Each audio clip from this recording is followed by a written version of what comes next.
same word "fiel" as this, meaning elephant, because the bishop traditionally was to represent elephant units somehow. Similarly, in Russian, the word for bishop is "skor," and that also means elephant. Ça, ça, c'est ça, che c'est ça, non ça, c'est ça, sol chi sa che nulla sa, ne sa più di chi ne sa. Ecco. Bonjour et bienvenue à Hyper Polyglotting avec Élise. Moi, c'est Élise, traductrice, éditrice et écrivain avec 20 ans de travail. Et ça, c'est la transmission en direct ou en jeu des jeux, surtout GeoGuessr en dernier temps. Et parle des langues, de la linguistique, de l'acquisition des langues. 10:159. Haven't made a huge dent in it, but we're getting there. Okay, gonna do some Chinese now. Night. Night. None. Yen. Yo. 5.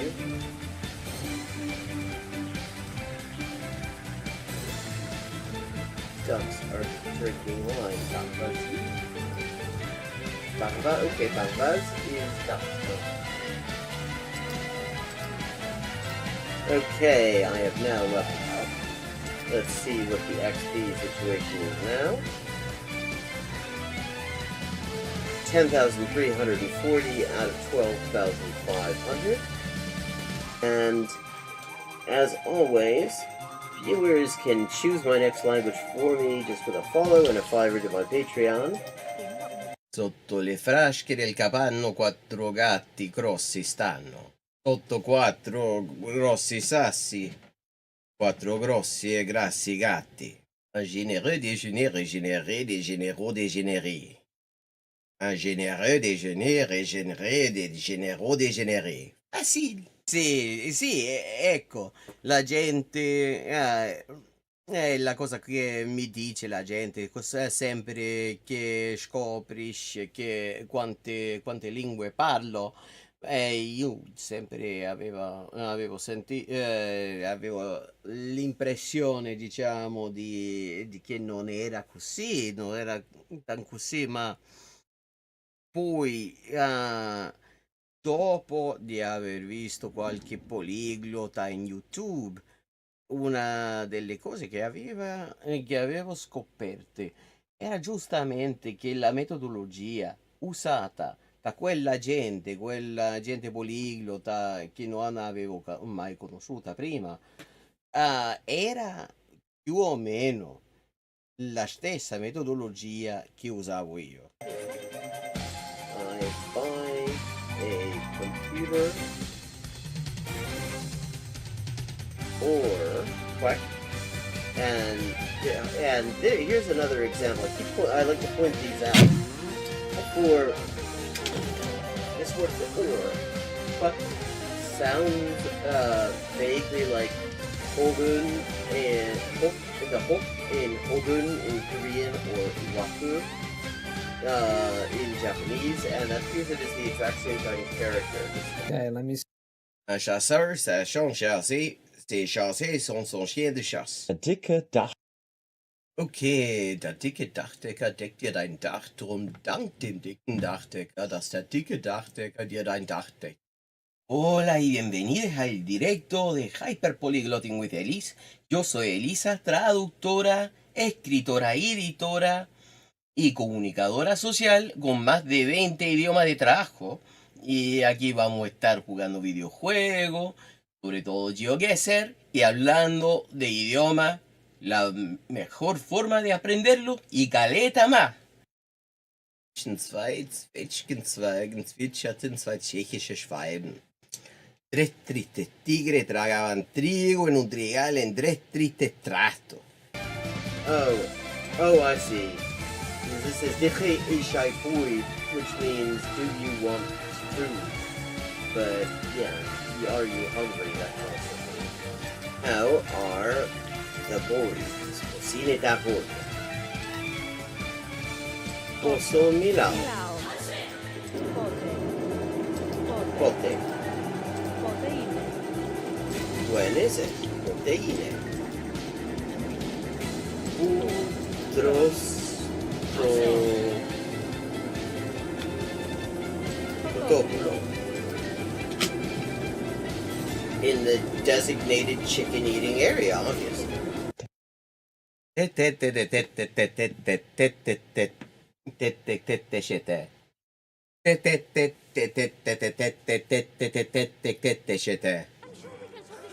Okay, still 3 times I have to defeat him.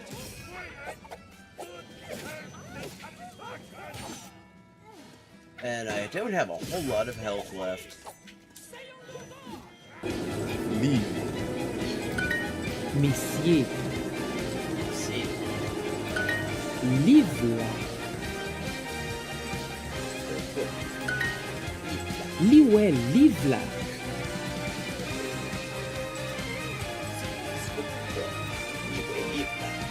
Paks. Mustan kissan paksut posket. Macieje. Yeah. Ja. Si. Wysoki. Macieje. Proč? Víte. Počkej. A. Si. Trakseks. Aspri petraxes aspri apton ilioxex asproteri. Aspri petraxes aspri apton ilioxex asproteri. Ben coginio panas. Oh boy. Ad ferad verda ferra ferda vedri. Jacob. Hefed. Okay. Hefed. Okay. Hefed. Hefed. Hek. Hek. Hek. Саша пошест. А Саша по шоссе несла сушку на счастье и сосала сушку. А Саша по шоссе несла сушку на счастье и сосала сушку.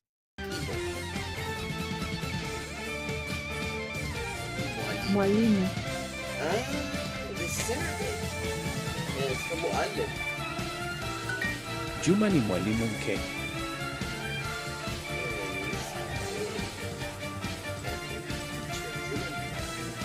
Trakt.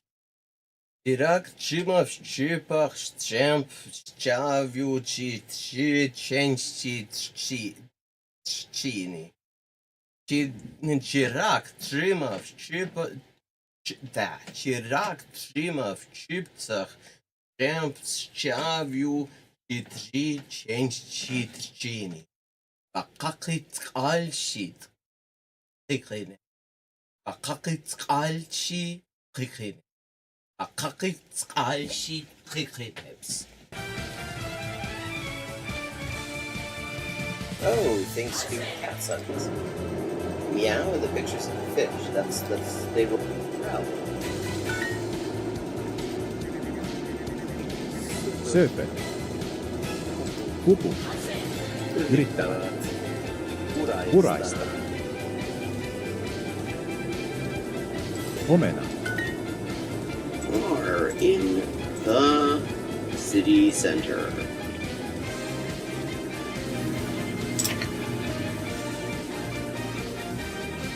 And it's got some interesting aspects to it. 여자는 어느 나라에 있습니까? 여자는 어느 나라에 있습니까? 여자는 어느 나라에 있습니까? Countries for living things.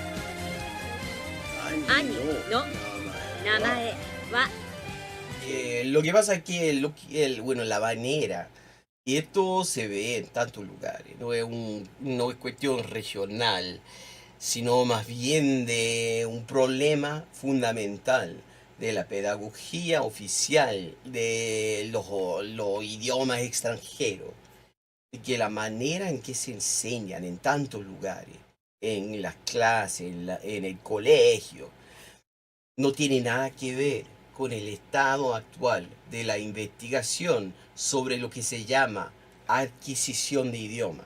Doesn't, you can try something else. In fact, I would say often you really know you're getting it with languages if you can't really explain why something's right, but you just bloody well know it's right. Hi, and welcome to Hyperpolyglotting with Elise. I am Elise, translator, editor, and writer with 20 working languages, and this is where we talk about languages and language learning and all sorts of other stuff, and we play games.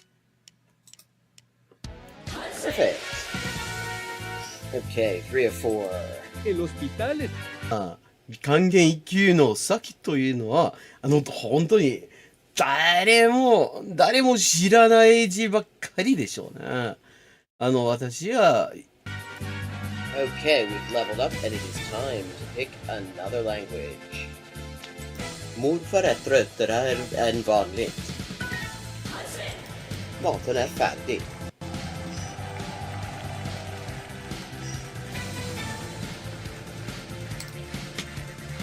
And let's see what we're doing when we get back. Greek. We're doing Greek when we get back. Ben neredeyse her gün okula giderim. Uyum. Fun fact. Turkish. Hello, Shakespeare. How you doing? Fun fact, in Spanish, the word for bishop in chess is alfil. And that actually comes from Arabic. Fil. The same word fil as this. Meaning elephant, because the bishop traditionally was to represent elephant units somehow. Similarly, in Russian, the word for bishop is squab, and that also means elephant. Okay. ça, ça, c'est ça, que c'est ça, non ça, c'est ça, sol chi sa che nulla sa, ne sa più di chi ne sa. Ecco. Bonjour et bienvenue à Hyperpolyglotting avec Élise. Moi, c'est Élise, traductrice, éditrice et écrivain avec 20 ans de travail. Et ça, c'est la transmission en direct ou en jeu des jeux, surtout GeoGuessr en dernier temps. Et parle des langues, de la linguistique, de l'acquisition des langues. 10-159. Haven't made a huge dent in it, but we're getting there. Okay, gonna do some Chinese now.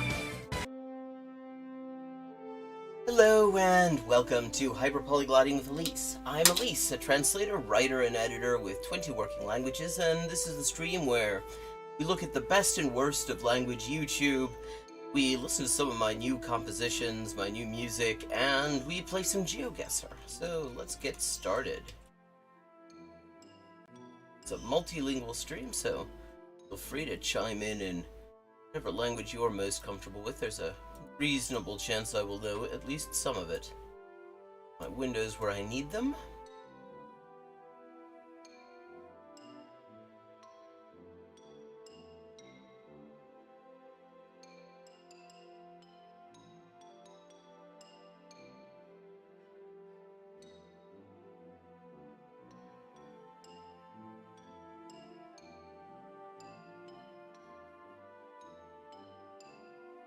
Yosh. Shijo. Undo.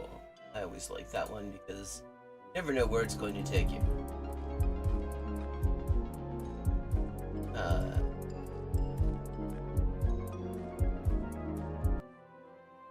Yeah, no. Got my own music I'm bringing. This? Okay, this is very clearly North America. Cheshunt? Cheshunt? What the hell is Cheshunt? What's a Cheshunt? Cheshire, I know. Autumndale. Oh, that's posh. Yeah, definitely North America. Everything about this says North America. It could be Canada, it could be the US. One place, but it is definitely one of those places.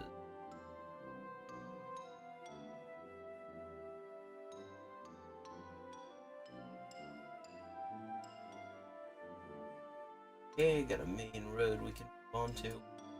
Or at least more of a main road than we had. It's got a turning lane and everything.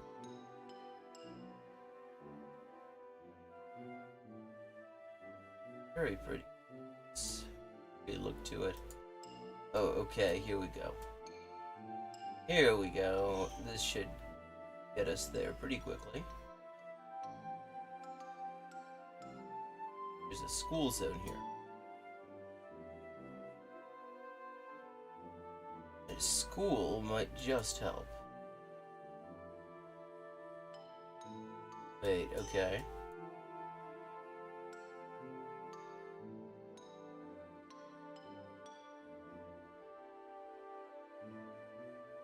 How's everybody doing, chat?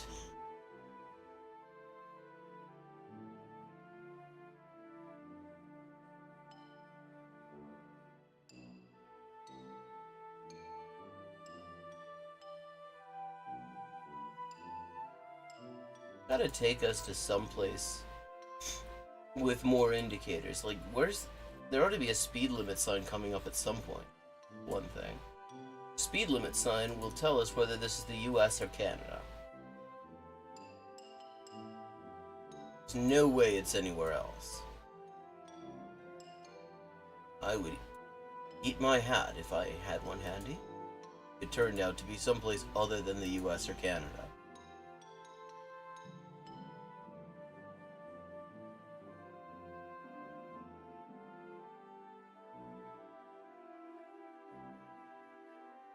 Okay, that is a US-style fire hydrant right there. Canada's are more angular, though you're starting to see more of those Canadian-style hydrants in the US now, too. So that does not necessarily decide the question for us.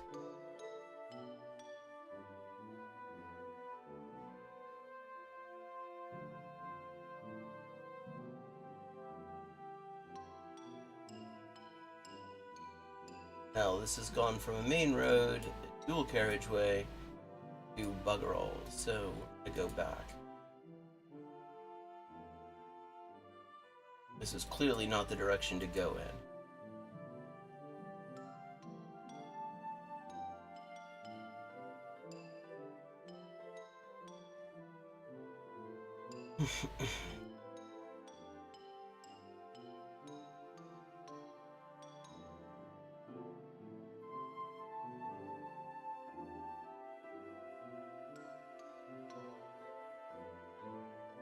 Last week, we looked at a couple of things.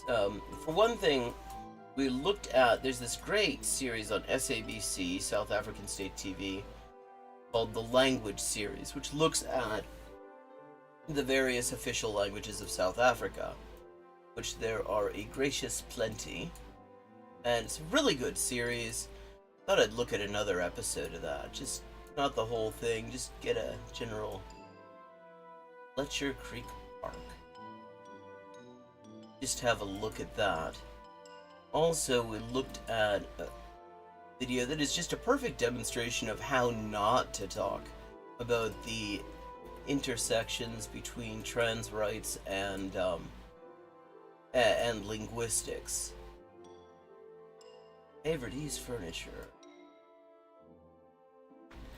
Ah, Orlando, como vai?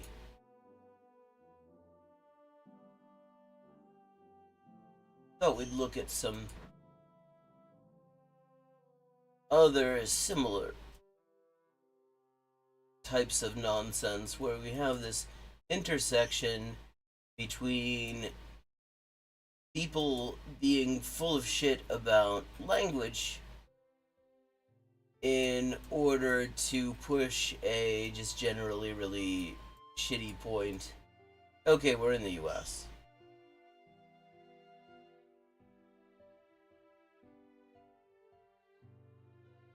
Fica nos Estados Unidos.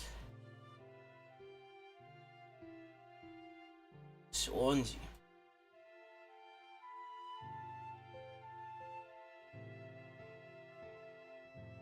I mean, I think this is the Midwest. This feels Midwestern.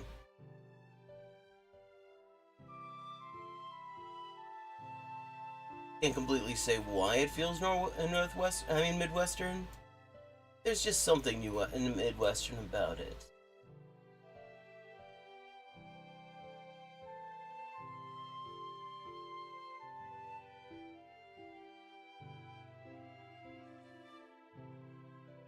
Music you're listening to is the latest stuff that I've composed. Just in the past week, I came up with these as part of my overall effort to learn how to compose music. Not exactly flash at it, but I've managed to come up with some stuff that's actually rather nice, I think. The Market at Cordova. Thrive Dance Studio.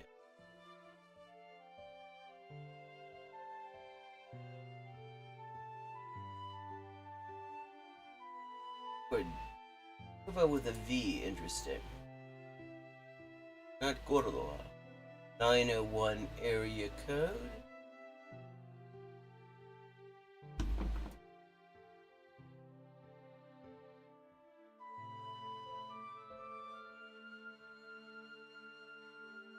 $177 in an inverted triangle. Not sure what state that is.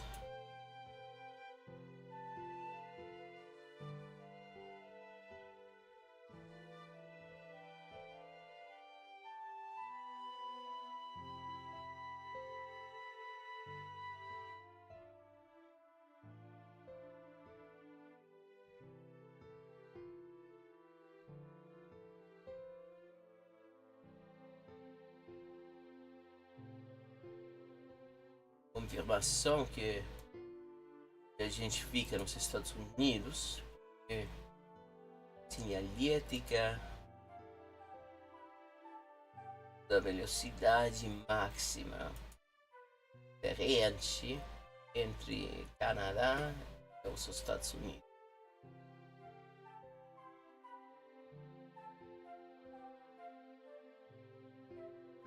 Briarwood Community Church. It's something a little bit more definite. I mean, Shady Oak School. God, this is the most generic place ever. Everything is generic. This is the most generic place. This is just generic Midwesternness.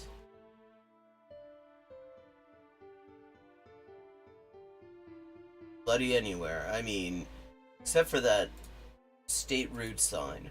Except the trouble with that state route sign is I don't know what an inverted triangle is. I mean, what state route what state uses an inverted triangle?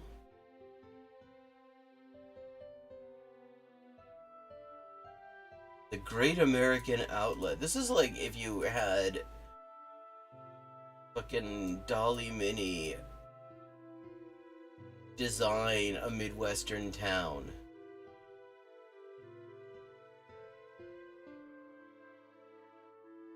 Also kinda useless.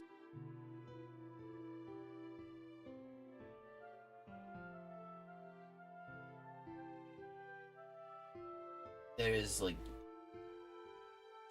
is just such scant distinguishing MLGW.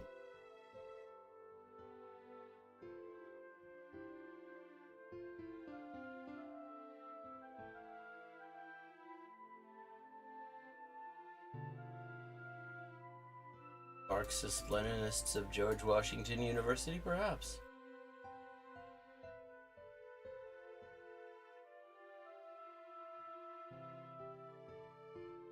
The Joint Chiropractic. That's not it. That's a very I don't know if it's an entirely. I get it's a great little pun, yes, but if you were to say you got great massages in the joint, that means something very different. Is the joint est puissant?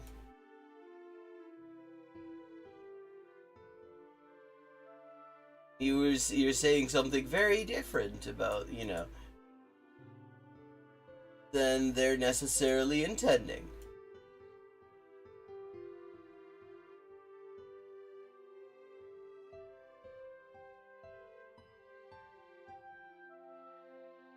Countrywood Crossing. Caralho.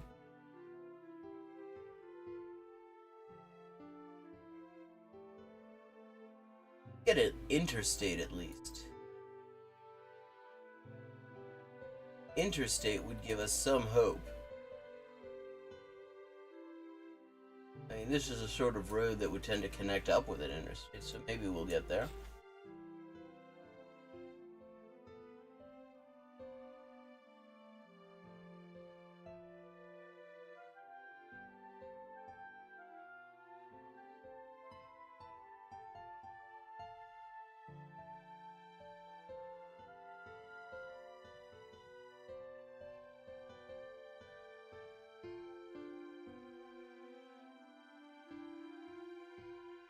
The shops at Rock Creek.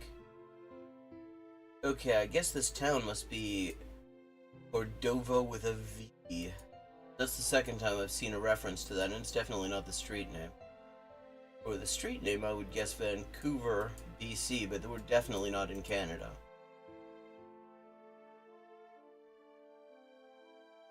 Rock Creek Parkway.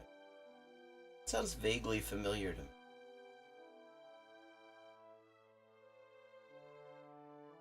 Did I just skip over some useful signs here?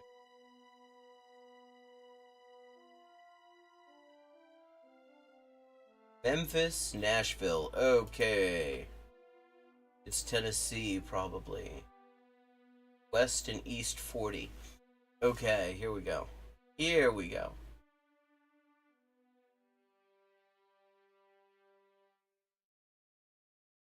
There's the I-40.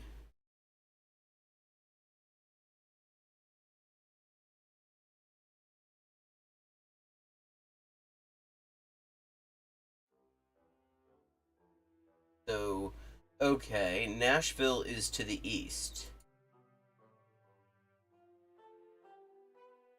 How far to the east is anyone's guess?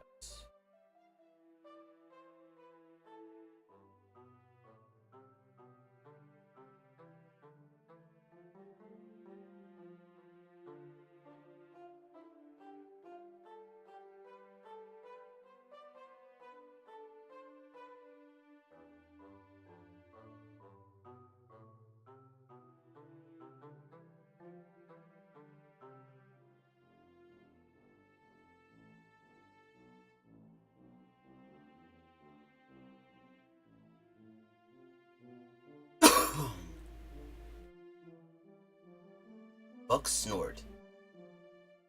There's a town name.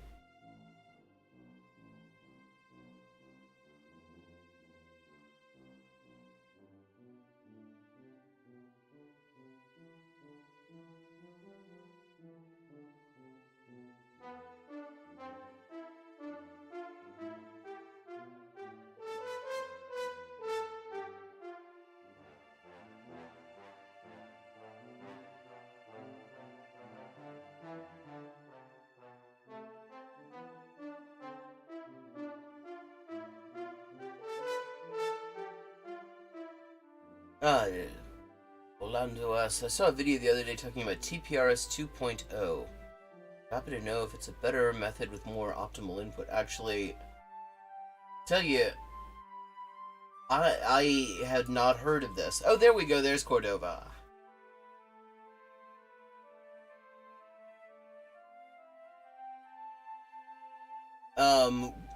Where is the video? I had not actually heard of TPRS 2.0, but I'm certainly up for checking it out.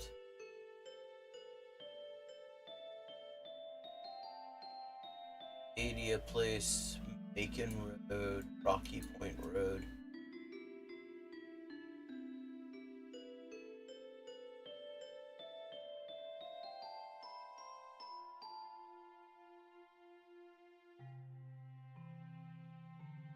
Interesting. Well, have a look.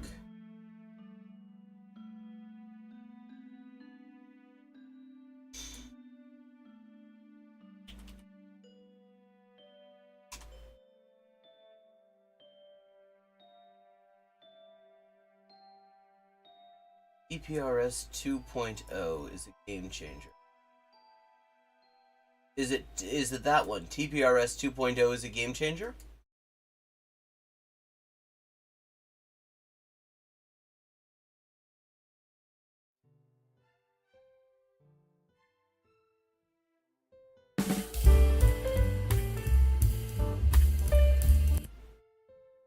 Well, why don't we check that out? Because this is new to me. Hey, River Rune, good to see you.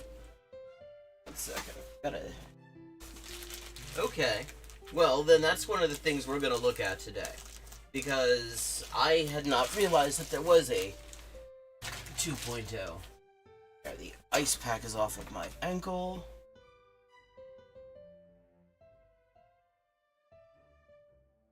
So we're someplace... We're in Cordova, a suburb of Memphis.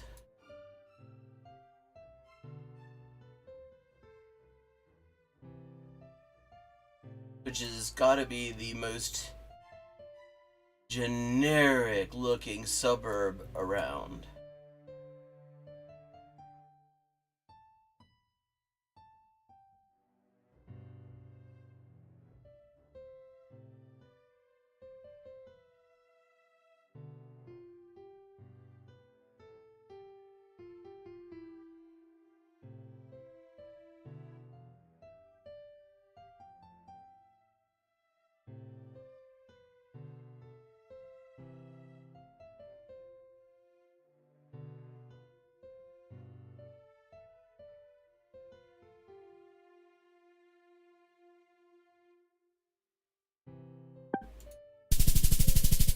$49.92, not a bad start. Okay, let's check this thing out.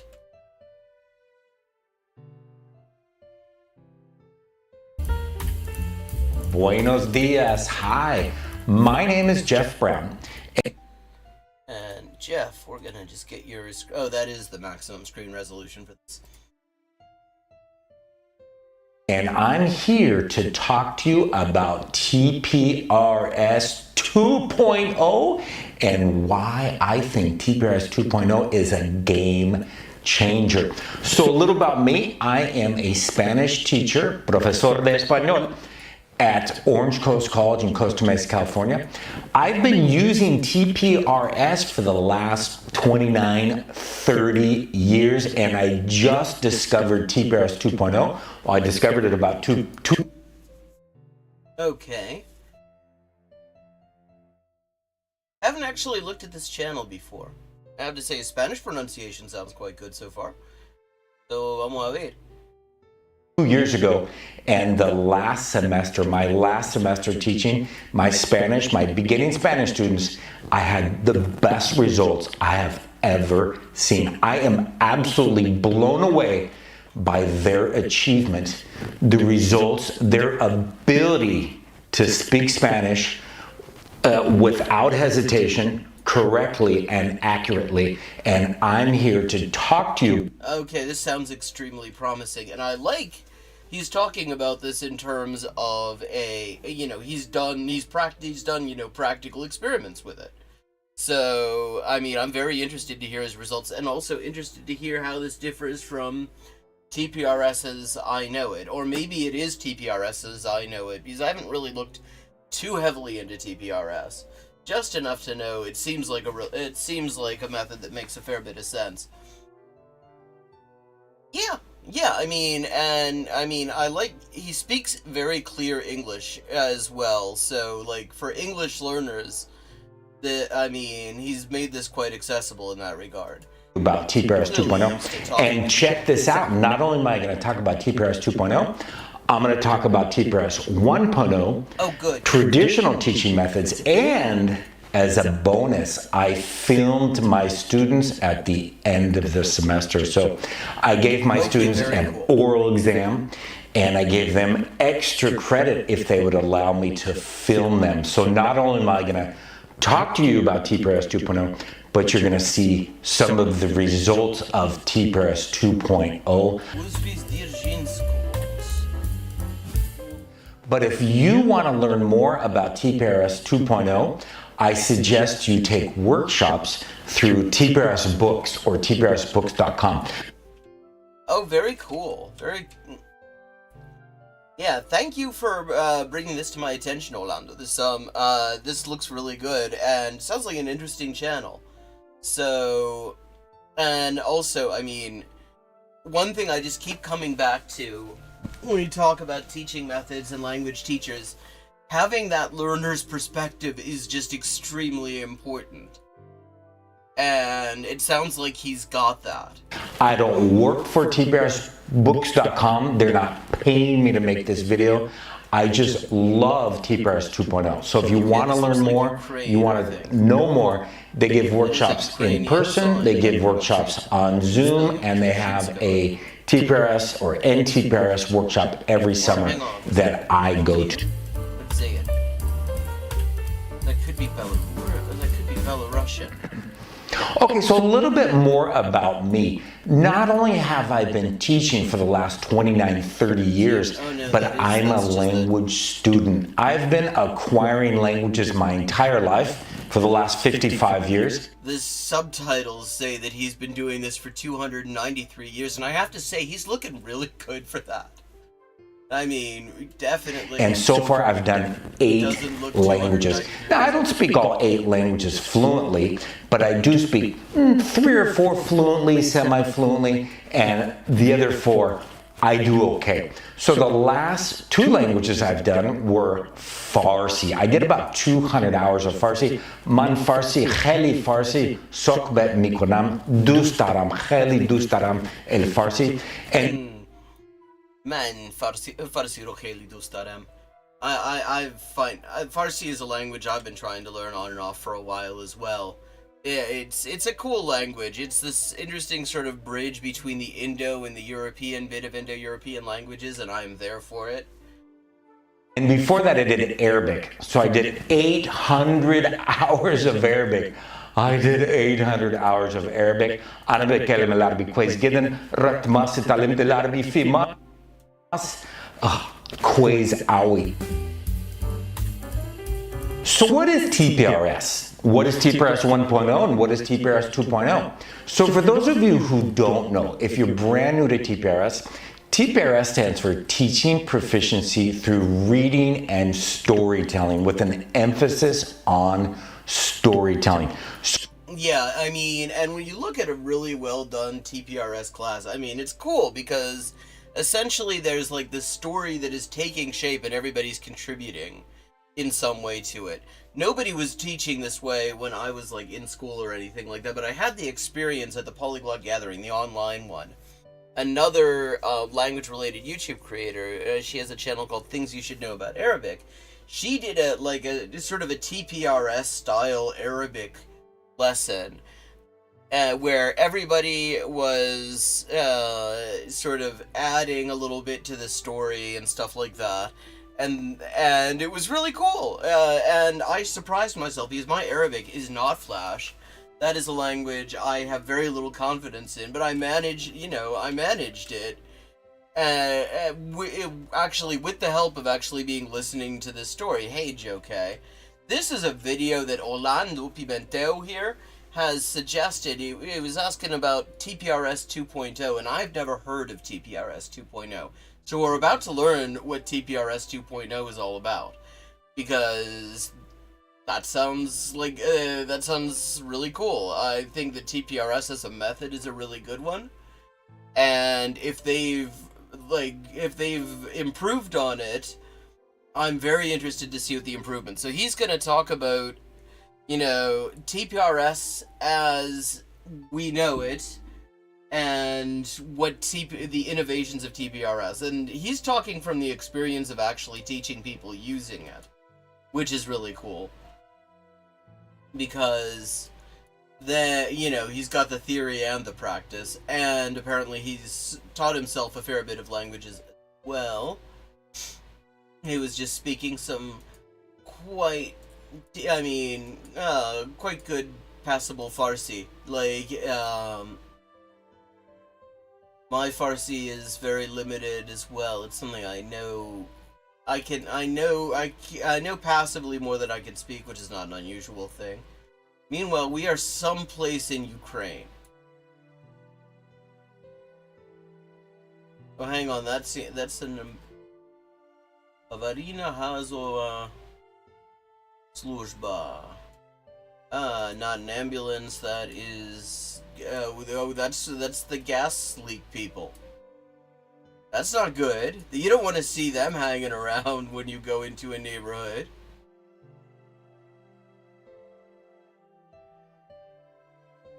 Yeah, don't light up a cigarette. Apparently, when you see that van. Аварийна газова служба. So what we do in a language course is we teach language through stories. And we try to make the craziest stories you have ever heard. God, I so wish that anyone was thinking about this when I was in this way for teaching when I was in school. Because that entire style is like, you have to write, example sentences and stuff like that. Spelling sentences or, example sentences in, like, foreign language classes and stuff like that. And I was always on that page of writing just more interesting sentences. Like, they wanted something like, die Kaffeetasse steht auf dem Tisch. Wo steht die Kaffeetasse? Ja, wo steht die Kaffeetasse? Ja, auf dem Tisch. Ja, das ist ja faszinierend. And I would, or something like that. And my sentences were always something more like, 信じられないよ。あの野郎がコーヒーのマグカップを取り上がって東京まで運転して行ったんだ。Or something like that. I'd like to come up with weird ass sentences.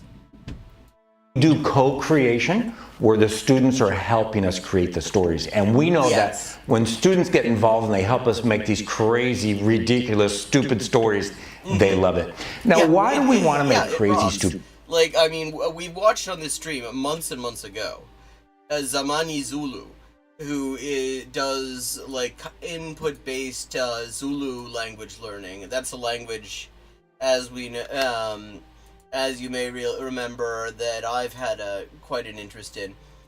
And, I mean, it's great because, actually, the telling of the story reinforces, it helps kind of trigger passive knowledge that you've already got that you can't necessarily bring to mind. And the collaborating in it really, I find it very helpful. Stories. We make crazy, stupid stories because we know the brain craves novelty. So we want to just create these great stories, crazy stories. And then with TPRS 1.0, I like this guy. Most of the time, we didn't have students retell the stories. I've been doing this for about 30 years. And TPRS 1.0, I had students retell the stories, but it was usually about maybe 10% of the students, just a little part of the students. Some of the students could retell the story. The majority of the students could not retell. Okay, so, that's what I was trying to figure out, whether he was talking about ability or whether the story just wasn't quite interesting enough for somebody to want to go through it a second time.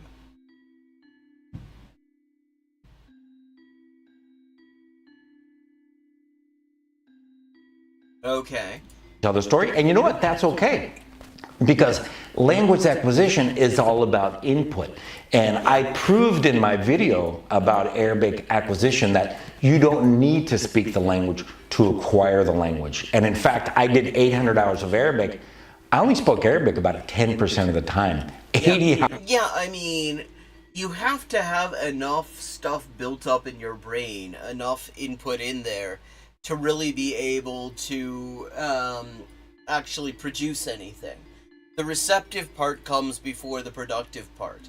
You've got to actually have the words in order to say the words. You've got to actually have the syntax and stuff like that really well, you have to have those pathways really well paved in your brain. Paved pathways, I don't know that works. In order to in order to actually be able to use them hours, yourself. and I did another, what is that, 720 hours of just acquisition.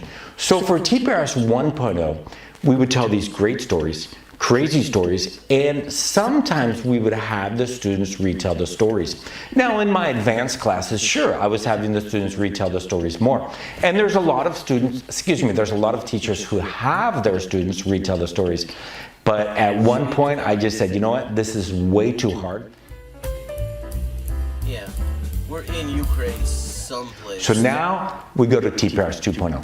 What is TPRS 2.0? Well, first of all, TPRS 2.0 is 10 times slower than TPRS 1.0. It is so much slower than TPRS 1.0. Okay.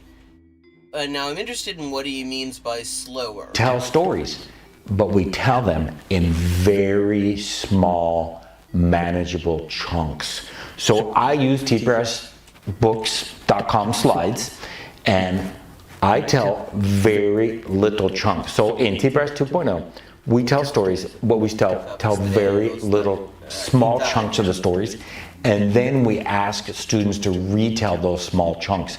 And what we found is 100% of the students can retell those chunks. Yeah, I mean, that makes sense. Because a big part of what goes on, it has to do with the percentage of what you're able to actually understand, what you're actually able to comprehend. So if you're breaking it down into smaller chunks, by definition, there's a better chance that you will have a higher percentage of comprehension. You know, maybe even 100%. So, you know, if you're breaking it down like that into, I mean, I'm interested to see what that looks like in practice, what kind of chunks we're talking about. That should actually increase the percentage of comprehension and therefore increase the percentage of, you know, actual sort of implicit learning that helps you go on to actually speak. Just little chunks. 2 sentences, 3 sentences, 4 sentences, that's it. So with TPRS 1.0, I was doing 4, 5, 6 sentences.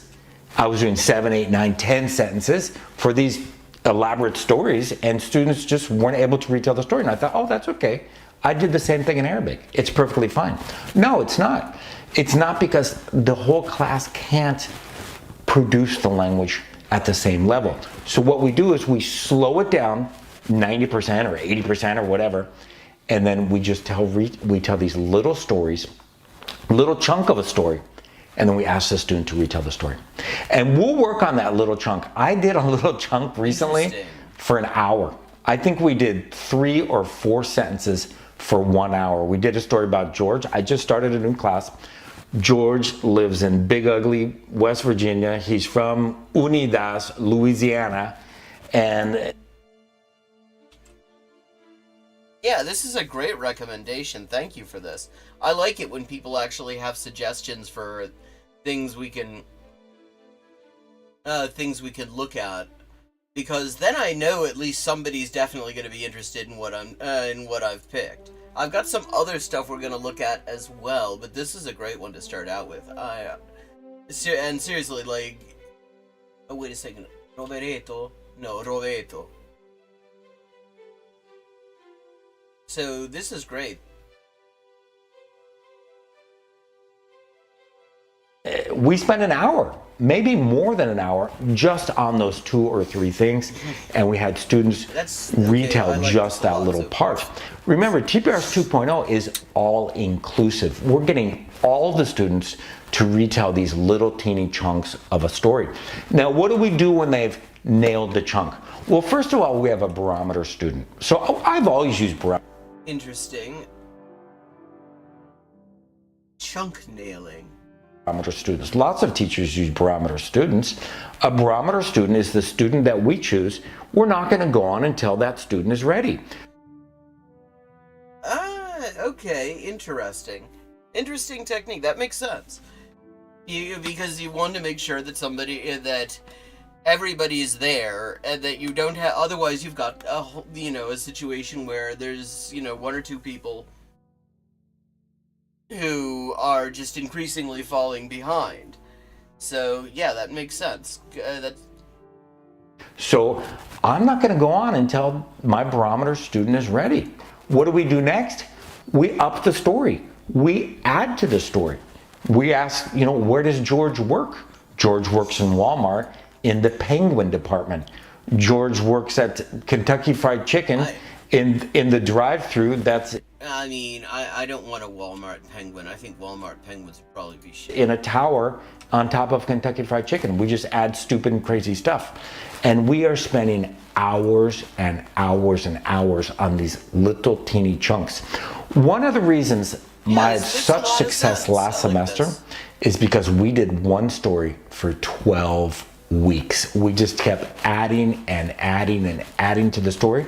That was our story about George. I stopped it 4 weeks before the semester was over because I wanted to add a girl as the main character. So George was first. We did Elena second. We had lots of characters, lots of boys and girls in all of our stories, but our main character was George. Okay, I mean, this is cool, yeah, and I mean, this is the thing about the story aspect of TPRS. I mean, stories, I've talked about this, I actually have a video on this, because Natural Languages did a thing on it, and I did a react to it, because it's such just a great thing, is that it's, you can find it, it's in Spanish, it's called Lo cuento todo lo puede, because, or, stories can do anything. I mean, you can potentially, even if you feel like it's running to ground, you can find some new thing to inject into it. I mean, if it's interesting enough, people can go for it for ages. It's really humid here too, and hot. That our next character was Elena. So Keep at the hydrated, end of this video, you're going to see my students retell the story of either George or Elena. They got to choose. Neat. So one of the reasons I love TPRS 2.0, actually two reasons, is number one, it builds student confidence. That's key. I mean, that is absolutely essential. Because one of the big barriers to speaking that is just not linguistic in nature, not to do with acquisition itself, is the fear of messing it up. And anything that helps build the confidence there, so that you eliminate that barrier, is going to speed up speaking. And creating, I mean, this is a strategy I've heard in other contexts, where it's like creating easy wins, creating small wins, because moving from success is very helpful in, it's a powerful motivator,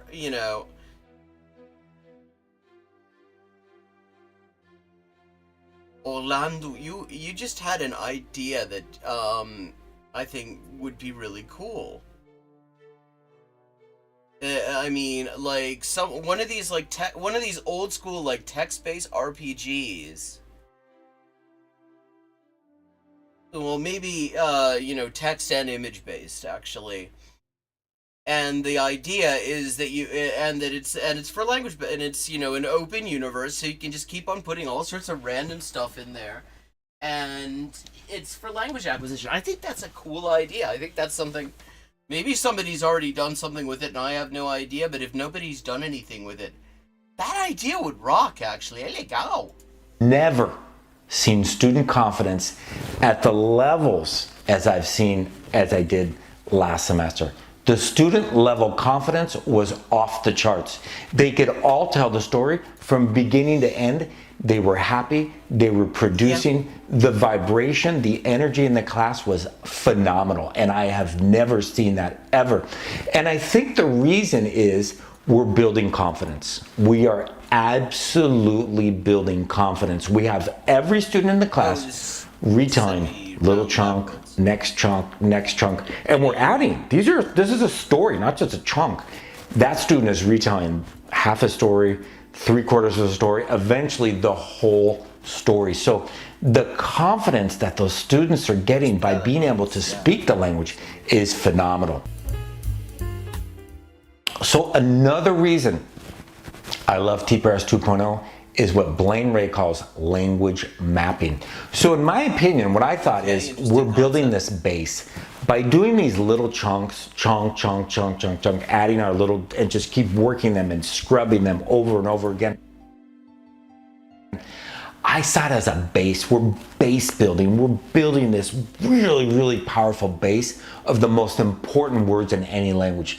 The Sweet 16, the most important 100, 200, if you will. Okay, I hope he gets into more detail about what this concept of language mapping is. I feel like it's probably something that I'm familiar with just from learning, but I would like to have some detail on that. To myself, we're building this incredible base that's so powerful. And then I wrote to Blaine Ray, I talked to Blaine Ray, and he calls it... I have to say, I mean, this guy seems like he would be fun to learn from. I mean, he's very enthusiastic about this stuff, and I like that. He clearly, ja, Selbstvertrauen. Ja, man baut damit Selbstvertrauen. Dann traut man sich, ja, das Maul aufzureißen. Und das ist ja beim Sprechen ja wichtig. Also, wenn die Fresse nicht aufgeht, dann wird ja auch nicht gesprochen. Ja, also das Selbstvertrauen ist da sehr, sehr wichtig. Essa confianza. Das sama doверие.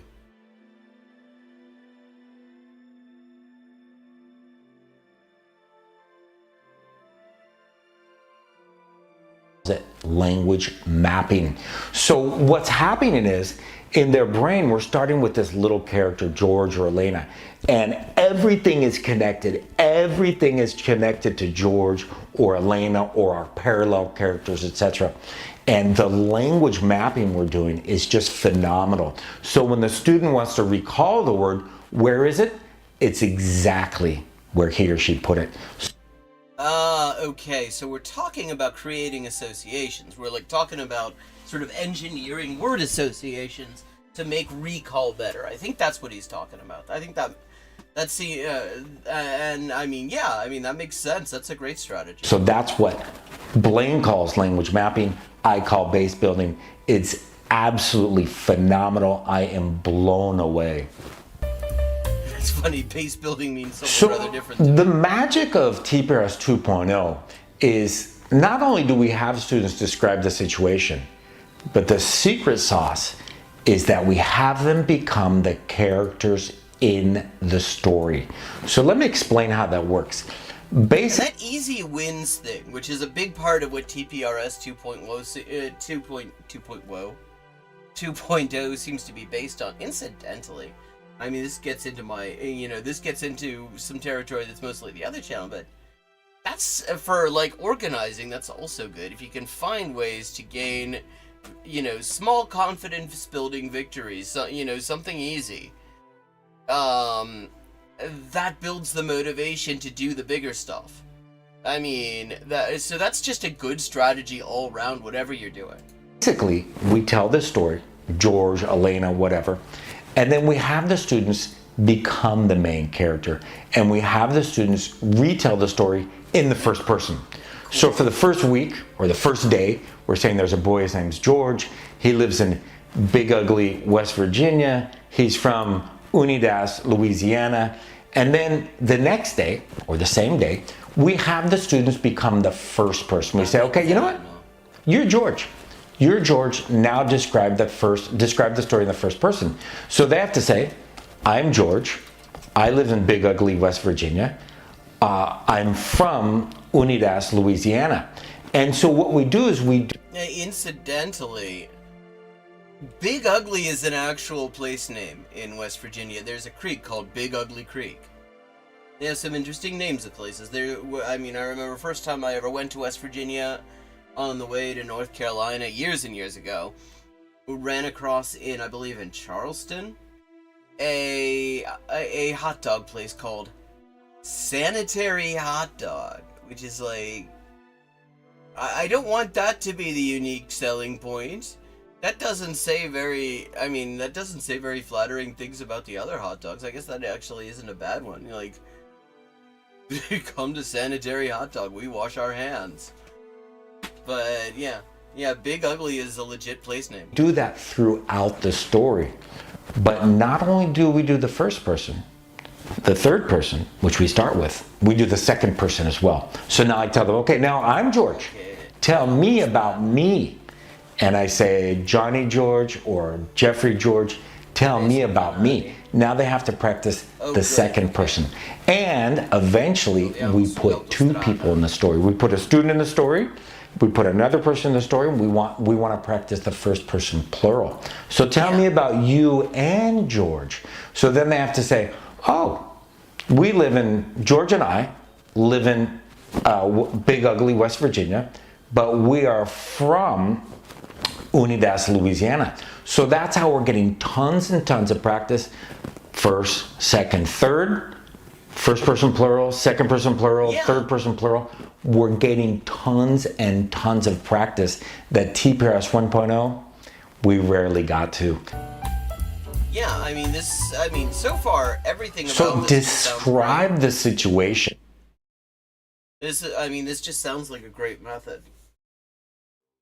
I mean, everything he's talking about breaking it down into the little chunks, the sort of perspective shifting, all that stuff, it just makes absolutely perfect sense to me. Is brand new to TPRS 2.0. And what describe the situation means is we have students retell those small chunks. We have them tell one chunk or two chunks. We might even put three chunks together. At the end of the class, we've got, a 5-minute chunk or a 4-minute chunk.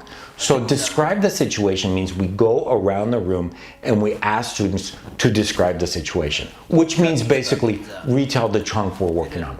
And students, by doing that, build confidence. They can hear themselves speaking the language. They can hear their classmates speaking the language, and they're practicing the language. Is that output? Absolutely. Is it forced? Okay, I'm gonna just drop this link into chat so everybody can find this chat. Everybody can find this channel because it's. I mean, I'm liking it. I have not actually seen this channel before, but I'm liking it. I'm liking his style. I'm liking the way he explains this. Because this is good from, he's explaining things that are good from a learner's perspective, from like a self-teaching perspective, but also from somebody who's trying to learn the best ways to teach. This is good. And he's done, language acquisition from both ends, which is important. And, I would say, if anyone was ever asking me advice for teaching, which is something I have to say I have very little experience with, I would say learn a language. Because that is such an important thing, because you have to know what you're actually, the experience that you're creating has to be one that actually makes some sense to you from the perspective of trying to actually learn. Output? Absolutely. Does it build confidence? Absolutely. And I think it's necessary. I really do. Oh, hang on. There were like... So let me be totally honest. The first time I tried TPRS 2.0 was a total disaster. Oh my God, I feel so bad. So what happened was, I went to my first TPRS 2.0 workshop 2 years ago, and I was blown away. I was like, wow, this is it. I am ready. I'm going to try it. I am so excited. So a month later, a year ago or 2 years ago, I had my first attempt with a live class using TPRS 2.0, and it was a disaster. And the reason was way too fast. I went way too fast. I was teaching TPRS 2.0 like it was TPRS 1.0. I was doing 5, 6, 7, 8 sentence chunks, and I was just saying, okay, describe the situation. Okay, change it to the first person now. And the students were like, what? What's he wanting to do? And they just couldn't do it. I was like, oh my God, that's it. I'm going way too fast. Yeah, this makes a lot of sense. Especially because the thing is, this is all very cumulative. With language learning, it's very cumulative. So this is in Italy, and I'm trying to figure out where exactly in Italy. 24. Okay, we're looking for Avezzano and Capistrello. L'abbiamo trovato. Capistrello sulla strada regionale 82. Okay, we got it. It wasn't in the... I saw mountains and, you know, sort of posh resort kind of areas. Thought that, and I thought we must be in the north, but we're absolutely not. We are just outside of Rome.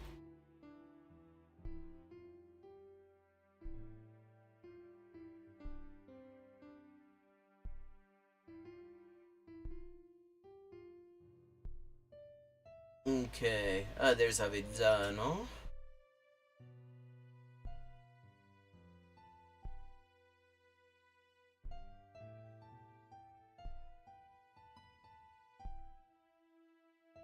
Wish they would make the small map a little bit bigger, actually.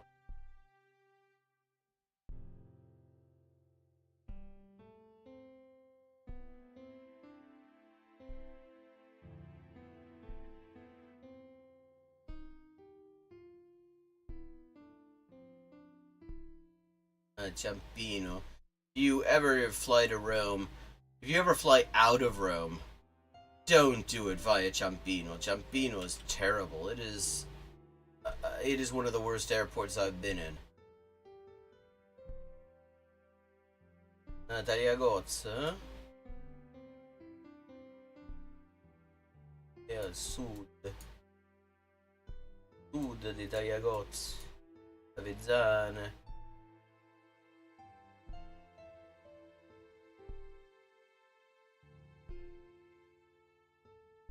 Capistrello. 49.93. Not bad at all. Like, there's no place to sit in Ciampino. And, you know, that gamble in an airport is always... There's the gamble about going through security or waiting because you're hungry, you want to get something to eat, and of course you don't know whether there's going to be something to eat after you go through security. But if you go through security, then you don't want to do it a second time because it's a huge fucking pain in the ass. And, well, I can tell you, eat before you go through security if you go to Ciampino, because there's nothing. There are vending machines, and there is no place to sit. Absolute shite. I've got to slow down 10 times than I've ever taught. So right now with TPRS 2.0, I am teaching 10 times slower than I have ever taught. The problems with TPRS 1.0 and traditional teaching are basically the same. It's way too fast. Too fast, too soon, too much.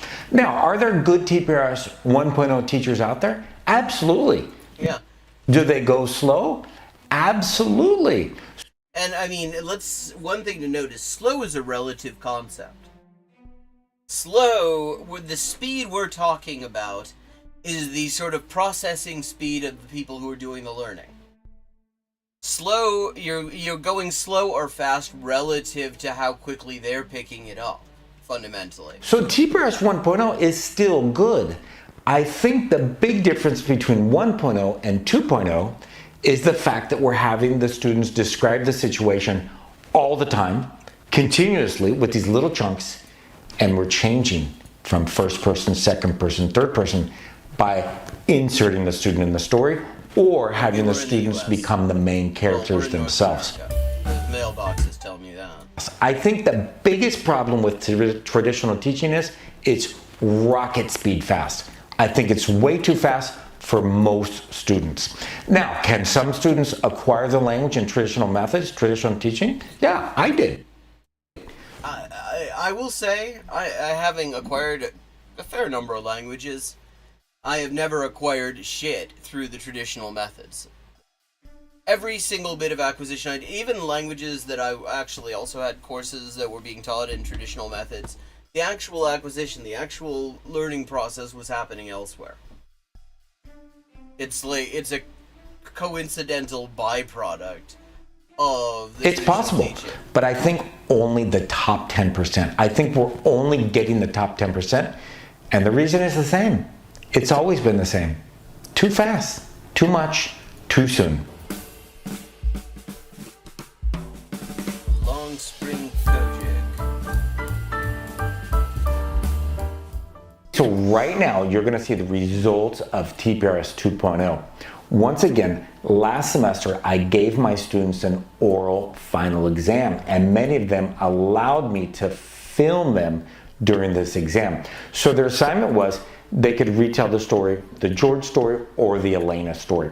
Now, a lot of you are probably thinking... Okay, I mean, as exams go, I think that's a pretty good one, because that's one where, like, literally every single thing that's going on is really preparing you for it. Well, they can tell stories, but can they speak the language? Sure, they can speak about themselves. We do lots of activities that are not story related, and they can tell stories. But the important thing I want you to watch is look at the confidence, look at the lack of hesitation, and look at the accuracy. Now, are all of them going to be perfect or do well? No, of course not. Are we going to have a range? Of course, you're going to see a range, a large range. But again, look at the confidence level, look at the lack of hesitation, and look at the accuracy.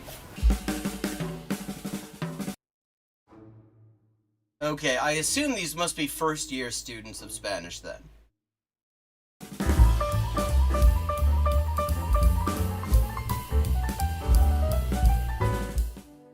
Hola a todos, mi nombre es Ryan. En mi clase me llamo Cabezón porque tengo una cabeza muy grande.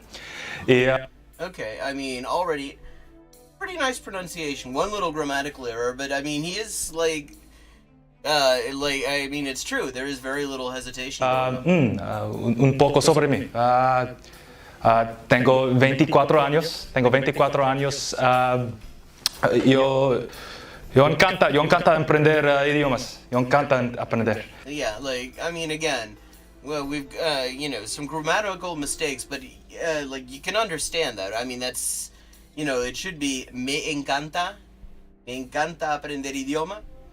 It's an impersonal construct, but any Spanish speaker is going to understand what he just said.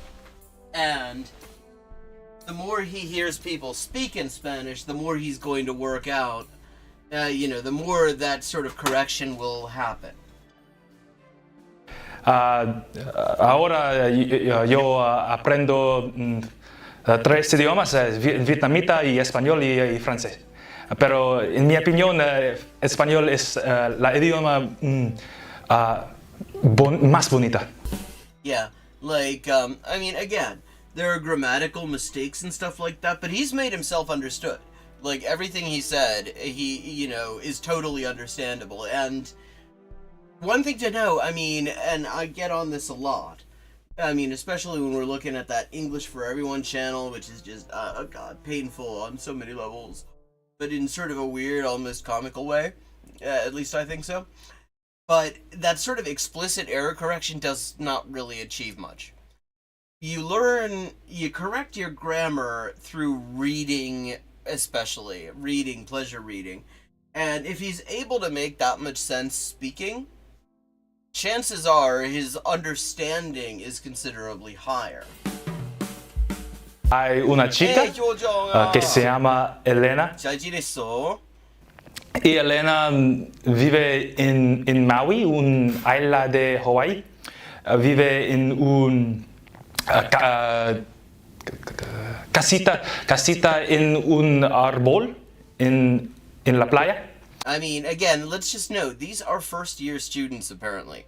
I mean, I'm guessing from the fact that it's only 35 hours, which is not a lot. And I would say this is actually a pretty good result for beginners. Y en su casita hay 6 And Hyojong, since you're just getting here, we are looking at a video suggested by Orlando Pimentel,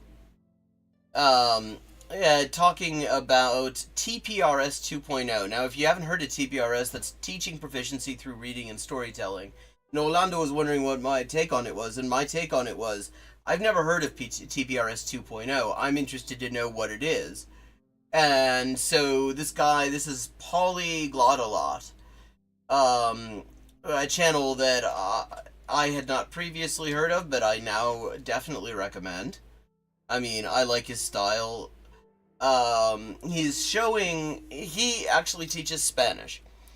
And so he's teaching, and these students, for a little bit of extra credit, were willing to be filmed while they did their final, like, oral exams. These are first-year students. They've done, like, 35 hours. And this is the first one you're coming in for. And as a Spanish speaker, I'll say I understand every word he's saying, even though, I mean, the grammar isn't quite there. But, I mean, for, like, somebody who's just beginning to be able to speak this confidently, spontaneously, is already quite an achievement unlocked. Dormitorios y 6 baños, pero no hay cocina. Hay lugar para cagar, pero no para cocinar. Entonces, Elena necesita ir a la Panda Express, porque en Panda Express tiene comida, sí. Y en Panda Express, Elena come. I mean, and one thing, he's not switching back. You know, he's staying in the language. And that's huge. Because the more you can actually stay in it, the more you can draw on resources within the language, the more used to drawing on those resources you get, and the easier it becomes to keep going, to keep advancing. He's not switching over to English. Come. Come y va al baño en Panda Express. Y en Panda Express hay un dueño. Hay un dueño que se llama Panda y Panda es el dueño y el presidente de Panda Express. Yo soy presidente y dueño de Panda Express. Sí, yo tengo un restaurante. Yo inventé Panda Express. Yeah, I mean, okay, so everything the guy we just saw, Cabezon, apparently is his nickname, which means big head, was in the present tense, but I mean, he's using the preterite here. So, I mean, and he's got, and again, we're talking, these are beginners who've had 35 hours with this TPRS 2.0. That is the standard to judge by, and I have to say, I mean, good results. They're beginners. There's a lot to work on, but they're managing this quite well. Yo trabajo y como y voy a baño. La vida fome, weón. Pega, comida, cagadera. Y limpio en Panda Express. Yo limpio todo. Limpio Panda Express y limpio mi restaurante baños. Yo no vaca. ¿Por qué? Porque yo soy dueño de Panda Express. Yeah, like, I mean, again, grammatically, there's a lot to work on. There's some pronunciation stuff as well. But he's, Orlando, você percebe espanhol, não? Tudo que está dizendo é compreensível, totalmente compreensível.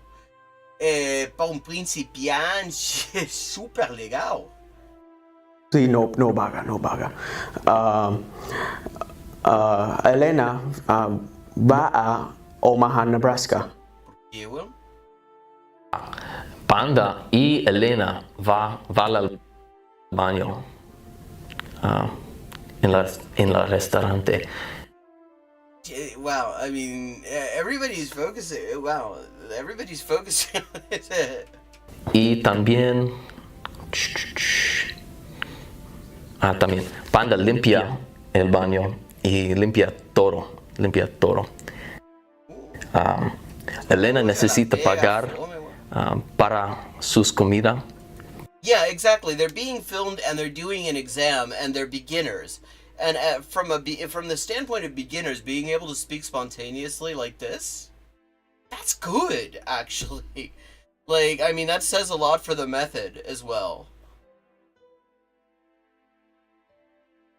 su comida.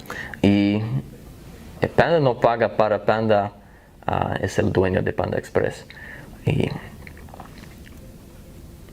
so después Elena va a... I mean, like one English word there.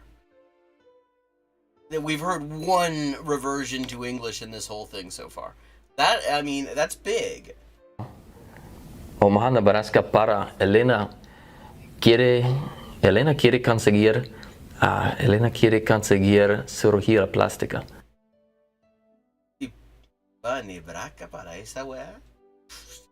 Puta la historia rara, weón. En Panda Express Totally. hay un baño porque Panda no tiene dinero. Un baño para hombre y... And I mean, I'm guessing, I'm just judging from the accents, he's teaching people of varying language backgrounds already. Like, I mean, so... Mujeres. Para todos. Panda trabaja limpia, va a baño. This is the Panda and Elena drinking game right here. If a student talks about like a character having a dump, drink. Cocina y come, pero Panda no paga porque es un dueño y presidente. Elena paga. Elena está en Omaha, Nebraska, porque Elena visita Dr. Mu. Dr. Mu es una vaca y doctora. Trabaja en Omaha, Nebraska. Dr. Mu hace cirugía de plástica, hace todo.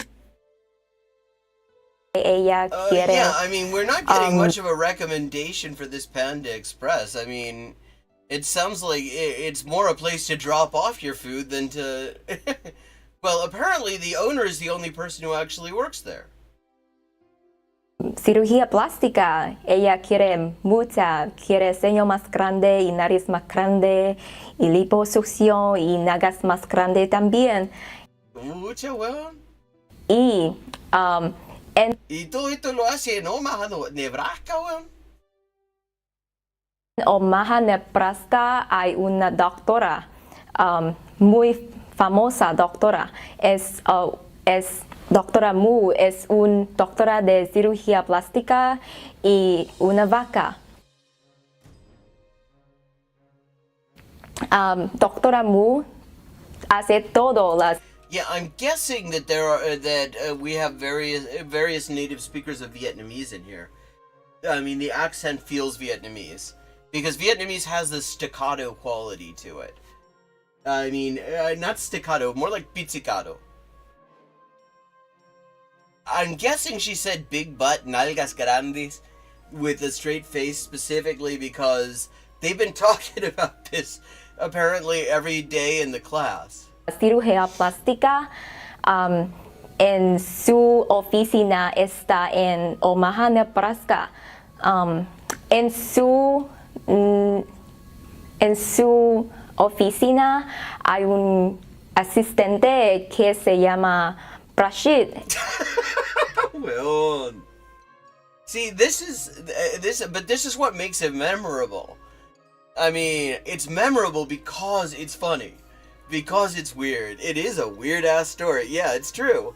I mean, this is important, and it's because you need it to be memorable if you're going to process it. It has to be compelling. You have to know, like, I mean, compelling input is a very key thing, and so and compelling really comes down to, do you care what happens next? Do you want to know what's going to happen next? And as like absolutely silly as hell as this story is, yes, actually I want to know what happens next. I want to know why Brad shit is, I forget who was Brad shit anyway.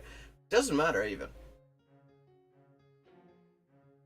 Y es un gato de Elena también. Rashid tiene un trabajo interesante que es duerme los pacientes con sus perros y su calientes aliento. Okay, good job. Yeah, exactly. I mean, this is true. This is like these are the total polar opposite, because you notice they're not going in there and going, eso no es correcto. No decimos Brad Shit duerme a los pacientes. Decimos Brad Shit adormece a los pacientes.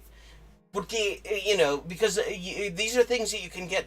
The fact that they're like at a beginning level and managing to do this much already that's an achievement. And the thing is, all that other stuff can come at some other time. All that other stuff, can be acquired like through listening and reading and all that sort of stuff. And you start to notice, oh, we have adormecer. In addition to dormir, they're related words. And you start to work out, your brain starts to make these connections and notice that this gets stuck at the beginning of words that are, other verbs, or they are adjectives and stuff like that. And you have this eser, which kind of seems to indicate like a gradual process that's going on related to whatever it's been stuck to. And you start to gradually, map these things. But they're at a very early point. Do you own a loofah? Oh God. Yes, this è una profissão interessante. Anestesiólogo de pedo. Yo soy Flatulero. Anestesiólogo flatulero. compadre. Vivo en Irvine. Están en California, por eso. Tengo un carro, tengo un Volkswagen Jetta. Trabajo y no tengo novia, no tengo esposa. ¿Y qué más? Yo tengo 42 años. Yo soy de Glendale. Okay, hay un chico, el chico es George. George está en Devil's Den, California. Pero tiene un problema. Quiere Coca-Cola, pero no hay Coca-Cola en California porque Cabezón tomó toda la Coca-Cola en McDonald's. Pero no va a Panda Express porque la gente va a Panda Express para puro cagar. George sabe que hay mucha Coca-Cola en Chicago porque hay una fábrica allí, una fábrica de Coca-Cola. Así que George va a Chicago. Va a la fábrica, toca la puerta, pero nada. I mean, like, the confidence, the lack of hesitation is really good. I mean, it's true. I mean, I would say these are results. Que la fábrica está cerrada. Oh no, George grita, vomita. Está ¿Falta de Coca-Cola? Cerrada porque es un día de fiesta. Es el día de amistad.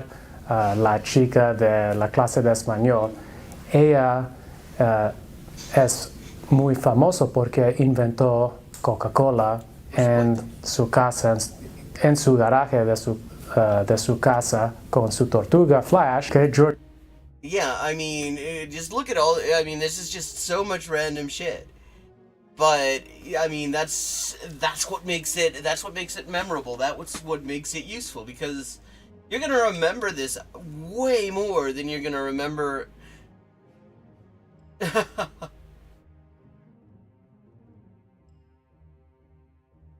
George va al Caribe y le dice, ¿tienes Coca-Cola? Ella le dice, no, tengo Pepsi. Qué lamentable, weón. Qué tragedia, weón.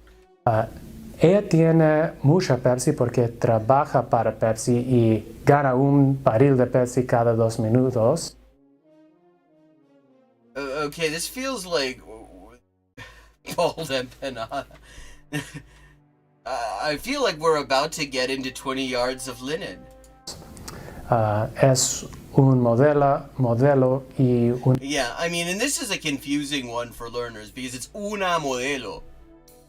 It's una modelo, which sounds so many different levels of wrong. If you've just gotten used to the idea that you can generally know that a word is masculine if it's got an O at the end of it, and then Spanish goes and gives you una modelo. So, I mean, that is a piece of like very confusing grammar for beginners, which these Una are. rapera para Pepsi. Tiene un jacuzzi con Pepsi caliente y ellos Ugh, that was sticky. nadan en el jacuzzi. George sabe que hay mucha Coca-Cola en Corea del Norte porque Kim Jong-un tiene mucha Coca-Cola. Fun fact. In North Korea, the word for a soft drink is saido. Or tansan, or tansan tanmul. Así que George va a Corea del Norte, camina a Los Angeles, luego camina sobre el agua. Swimming in hot Pepsi. In hot Pepsi. Like, no, I think I'll give that a miss. I mean, that'll make bits of you sticky that do not need to be sticky. Agua a Corea del Norte. Camina sobre el agua porque es un santo. Obvio. Yeah, I mean, see, this sticks out in your memory because this is an absolutely bloody ridiculous story.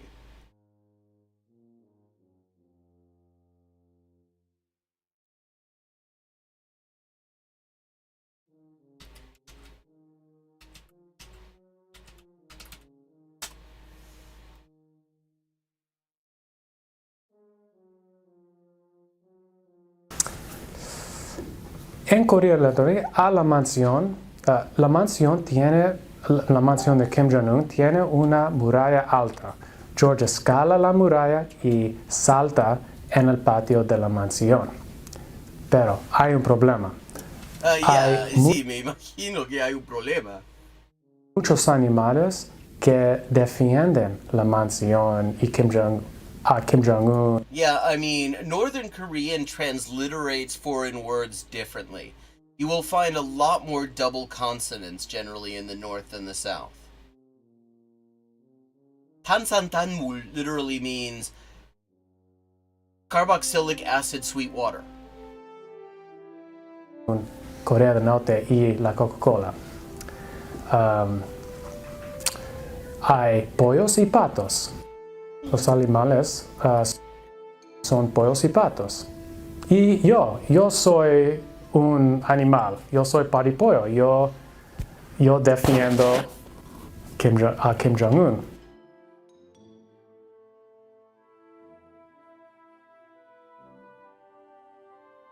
홍무들아 당종왕을 목숨으로 사수하자. Nosotros ataquemos a George. Yeah, I mean, and they're not just pillars of the specific teacher. I mean, obviously they are pillars of this specific teacher. This is next level weirdness. But in terms of having the chunks of the language that you're acquiring be memorable, yes, party chicken. Sí, es el, bueno, yeah, and since he says it in English, it could be, well, since he's a chicken that apparently defends Kim Jong-un's house, the Kumsusan Palace, it could be party as in fiesta, or it could be party as in partido. El Partido Obrero de Corea. Eso es el puño del partido. Tangdak. Pero George pelea muy bien. Y mata, me mata y mata a Donald, mi amigo Donald el pato. Los otros con sus manos y su vomita. Los otros animales escapan.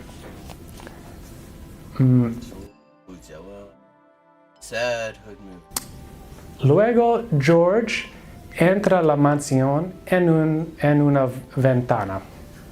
Va al baño. Yeah, I mean, again, it's like lots of grammatical stuff that you could nitpick, but these are beginners that have this level of recall who could actually like go through this story, and I'm not seeing any jump cuts.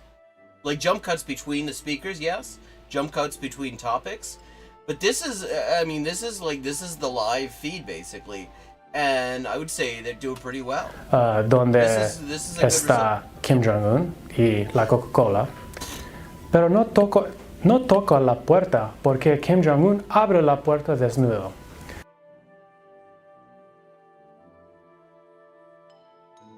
Una imagen mental que no me hacía falta. Kim Jong-un dice a George, ¿quieres Coca-Cola? George le dice sí. Kim Jong-un le dice, súbete. Y luego los dos se bañan en la Coca-Cola. Like, notice he used bañarse correctly. I mean, that's that is a grammatical thing that actually takes some getting used to if you're starting from English. Because we just say bathe, whether you're doing it to yourself, whether you're doing it to somebody else.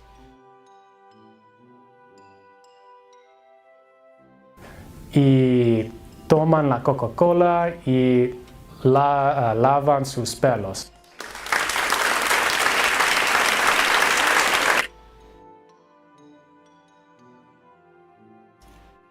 동야는 몬스님께서 크나큰 심장의 자비를 보여서 미제 짐양놈에게 코카콜라를 제공하시었습니다.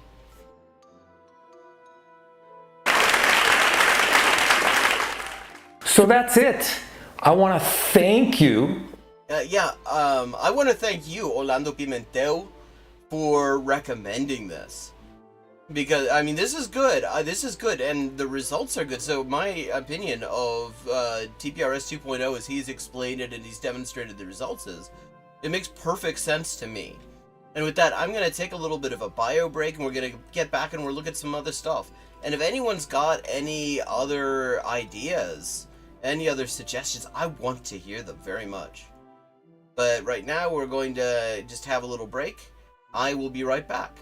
Hi, and welcome to Hyperpolyglotting with Elise. I am Elise, translator, editor, and writer with 20 working languages, and this is where we talk about languages and language learning and all sorts of other stuff, and we play games. Perfect. Okay, 3 of 4. El hospital.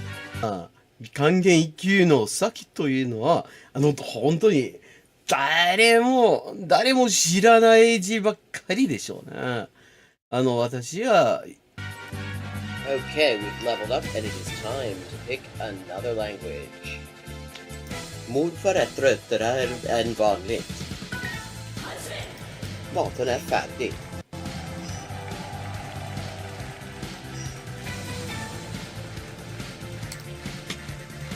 And let's see what we're doing when we get back. Greek. We're doing Greek when we get back. Ben neredeyse her gün okuladayım.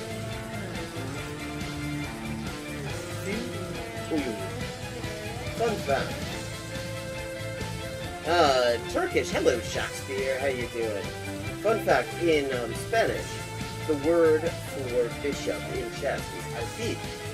And that actually comes from Arabic. Fil. The same word fil as this. Meaning elephant, because the bishop traditionally was to represent elephant units somehow. Similarly, in Russian, the word for bishop is squab.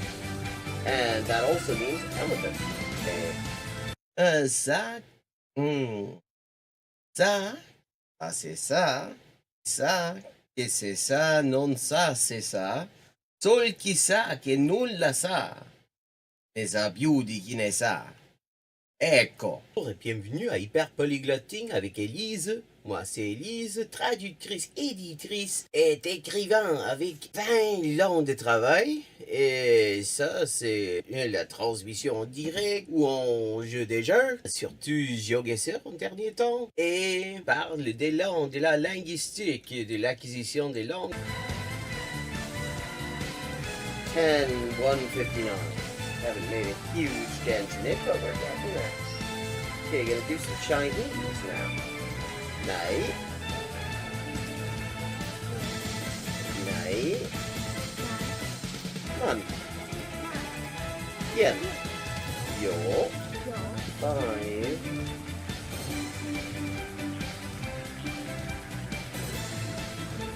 Ducks are drinking wine. Bangba, okay, Bangbaz is duck. Okay, I have now leveled up. Let's see what the XP situation is now. 10,340 out of 12,500. And as always, viewers can choose my next language for me just with a follow and a $5 to my Patreon. Sotto le frasche del capanno 4 gatti grossi stanno. Sotto 4 grossi sassi, 4 grossi e grassi gatti. Un généreux déjeuner régénéré des généraux dégénérés. Un généreux déjeuner régénéré des généraux dégénérés. Facile. Sì, ecco, la gente... è la cosa che mi dice la gente, sempre che scoprisce che quante lingue parlo. Io sempre avevo l'impressione, diciamo, di che non era così, non era tan così, ma poi dopo di aver visto qualche poliglota in YouTube, una delle cose che avevo scoperte era giustamente che la metodologia usata da quella gente poliglota che non avevo mai conosciuta prima, era più o meno la stessa metodologia che usavo io. I buy a computer or what? And here's another example. I like to point these out. For this word for or, what sounds vaguely like Hogun and the hok in Hogun in Korean or Waku in Japanese, and that appears it is the exact same kind of character. Okay, let me see. Un chasseur, ça change chasser. C'est chasser son chien de chasse. Der dicke Dach. Okay, der dicke Dachdecker deckt dir dein Dach, drum dank dem dicken Dachdecker, dass der dicke Dachdecker dir dein Dach deckt. Oh, and I'm back. That was a great video. Thanks so much for recommending it. So, let's see, what else have we got?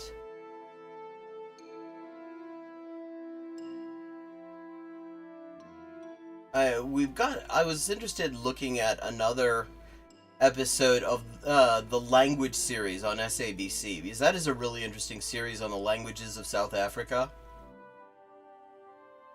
Also got some nonsense from a ding-dong about the X that is used in lenguaje inclusivo as a gender-neutral suffix in Spanish, which a lot of people who there's absolutely no good reason to listen to say was invented by the wokes in the US, when the reality is it was used in South America years before anyone noticed it in the US. So that's an option. we've got, I'm kind of interested, somebody did a response video to English for Everyone, and their, like, remarkably petty style of language content. We've also got чтение книг как метод изучения языка. Экстенсивное чтение. This is Evgeny Yeroshev talking about extensive reading as a language learning method. That could be interesting. That's in Russian. We've got comment apprendre n'importe quelle langue facilement et gratuitement. By Eudes 2.0. How to learn any language easily and free of charge. That could be interesting. I am kind of interested in this one here, the language series about Tsotsital in particular. Because I was watching a movie on Netflix called Inamba Namba, which was supposed to be in Isizulu. It had subtitles, closed captioning in Isizulu. But the thing is, the Isizulu, like my Isizulu is very limited. But I could tell that often the captions were not lining up with what was being said. Like they would say the subtitles would say Amapoyisa, which means like the cops in Isizulu, but I could hear them saying Amahata, which is a different word entirely and comes from Afrikaans. And so I asked a friend of mine who is an Isizulu speaker. I was like, "What's the deal with this?" And she's like, "Oh, that's Tsotsital," which I'd never ever heard of, but is apparently a very common language spoken is spoken in the townships. I'm very curious about it, and so we're gonna look at a little bit of this. We got another hour to go. We can fit in some other stuff as well, but let's check it out.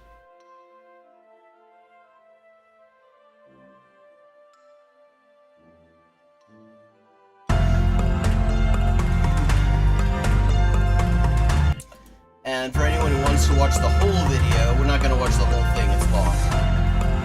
But it's a great series and I recommend checking it out. Here's the link.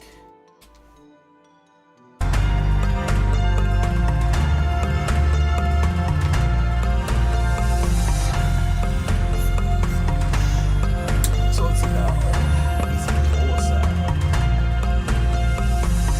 Siswati, which I've only heard a little bit spoken. I watched the news in Siswati a while back, and it sounded like Isizulu spoken with like an Argentine accent. Yeah, we're someplace in North America here.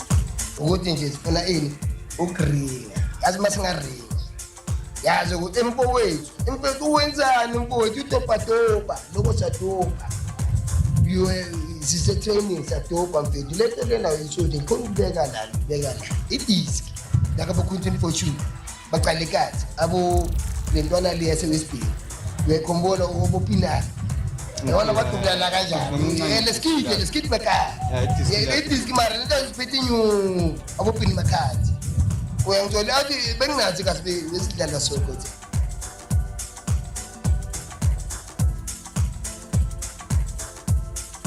Imane kumbudise khale ka rejo Sunday Yeah, I understand none of this. It is from my understanding, it's a very syncretic language. It has like some Sepedi in it, it has some Isizulu in it, and it has Afrikaans in it, and English and stuff.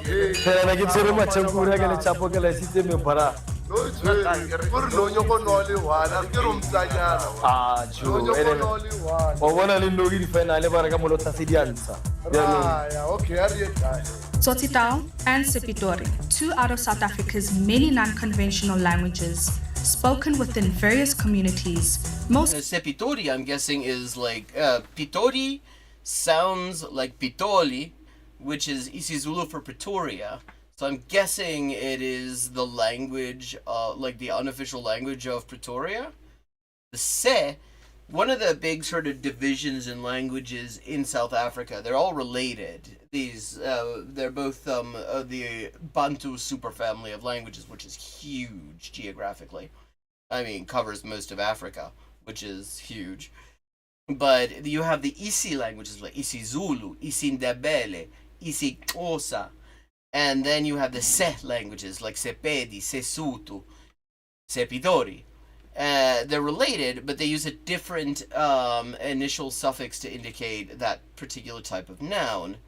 And the Isi languages and the Se languages, I don't know. I'm going to say I do not know a lot about them. But it strikes me that there is the mutual intelligibility. That is kind of the line there. A big one. Especially within townships.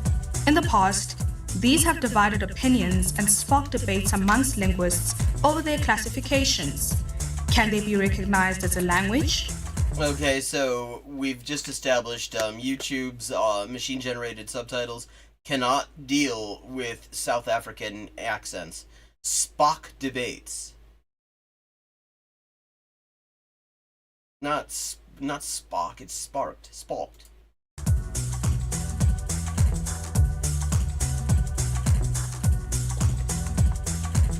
It's a language. And the reason why I insist on saying Sepitori is a language is because it has a grammar.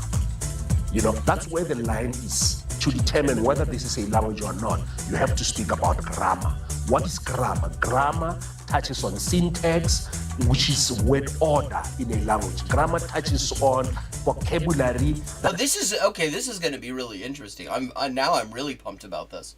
Because since we're talking about non-conventional languages, you have like a lot of sort of prescriptivists, a lot of like assholes who will sort of deny the status of a language to marginalized languages.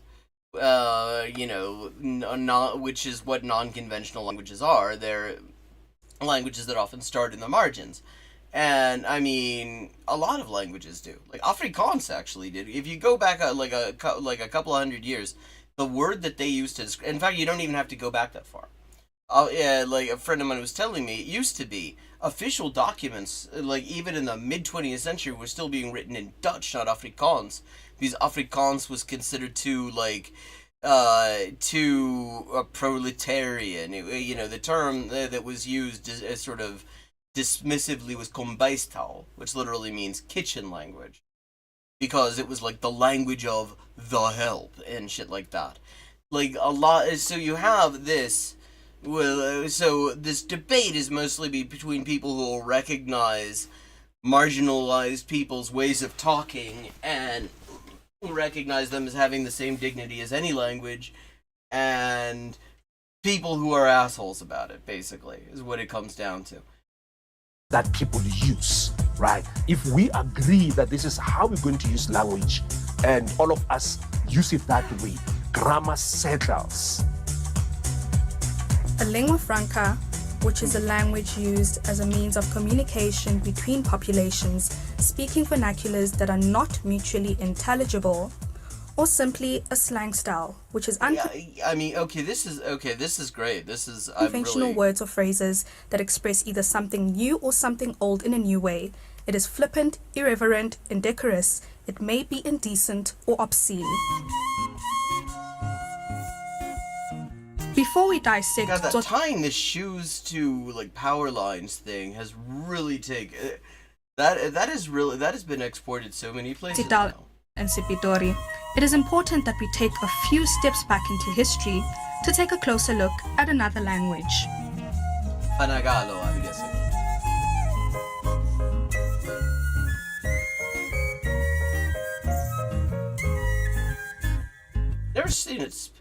Never seen it spelt with a K. I've always seen Fanagalo with a G. Interesting.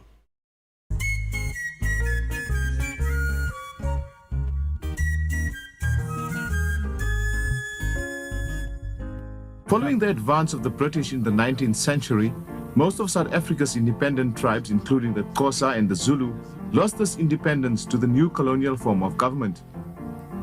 With the advent of the discovery of gold on the Highveld, legislation was passed compelling African people to come to the metropolitan areas to work as miners in order to pay tax.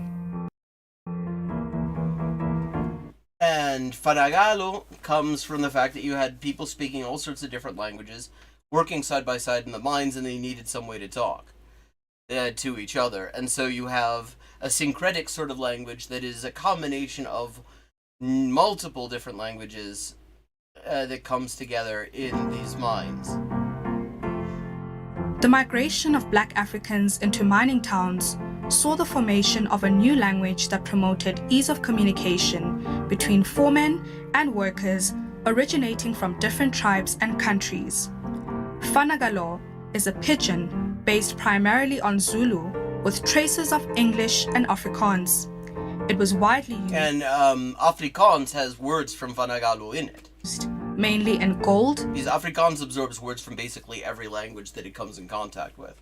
Diamond, coal, and copper mining industries in South Africa, and to a lesser extent in other African countries such as Malawi, Namibia, Zambia, And this is another example. Like, you will sometimes hear people say, we don't want to get into, we want to talk about language, we don't want to talk about, like, the politics of it, and it's like, that's impossible. Like, so many languages, the history of the language is very much very much a political history of the place where it's spoken. You can't talk about the history of, like, Tsotsitaal and Fanagalo and Afrikaans without getting into, like, power systems and things like that, and the way society is organized, because that is the entire story of the language. Zimbabwe.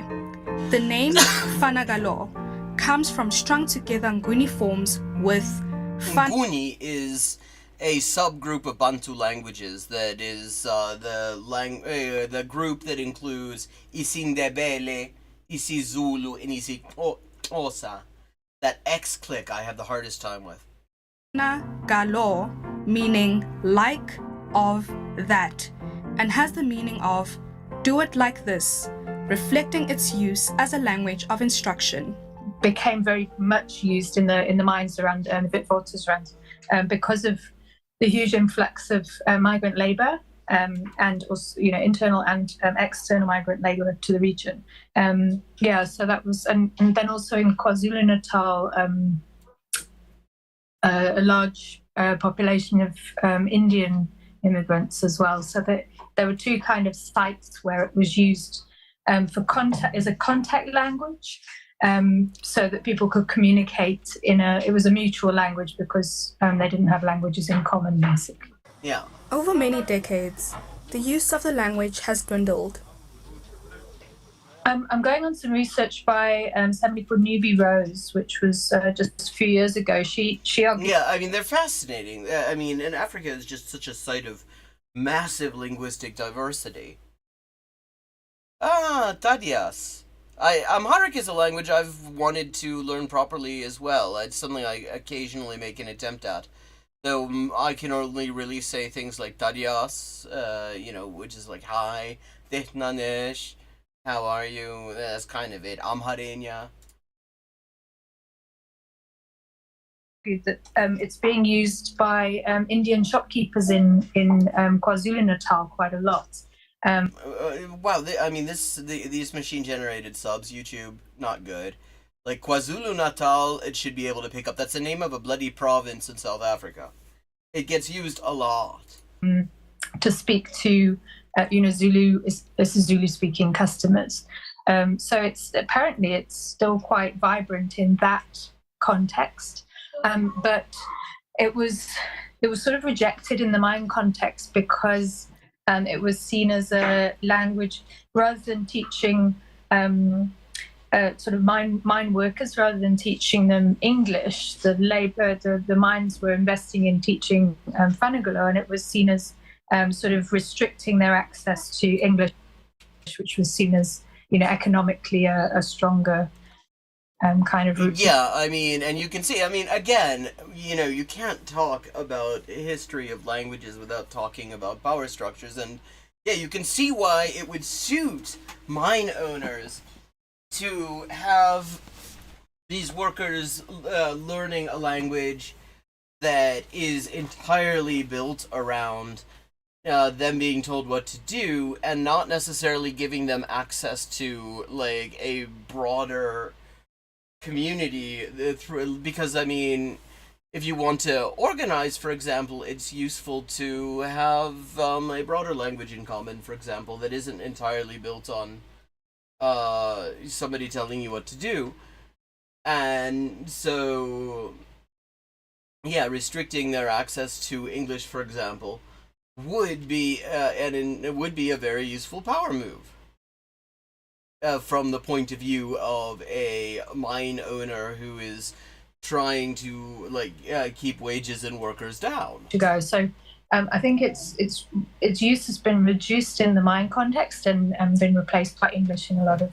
Saying that, it was used by some of the unions during the Marikana negotiations and debates.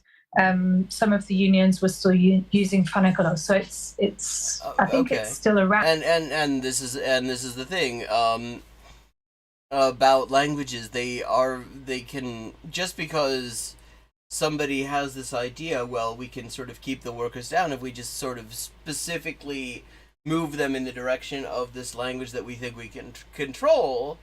It doesn't necessarily work there, because you've got the language. You can figure out ways to talk about anything. You can just make them up. I mean, because that's what words are. They're shit we made up. Hey, Jamie, how you doing?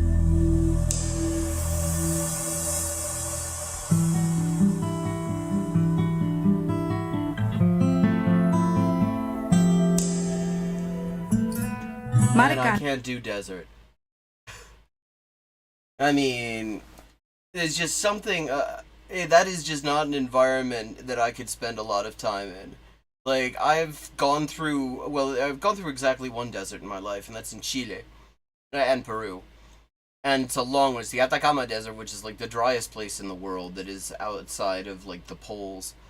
And it takes the drive from Lima to Santiago is mostly through desert, and it takes a couple of days. And by like the end of the first day, I'm just hoping to see a tree someplace. I need to see some green.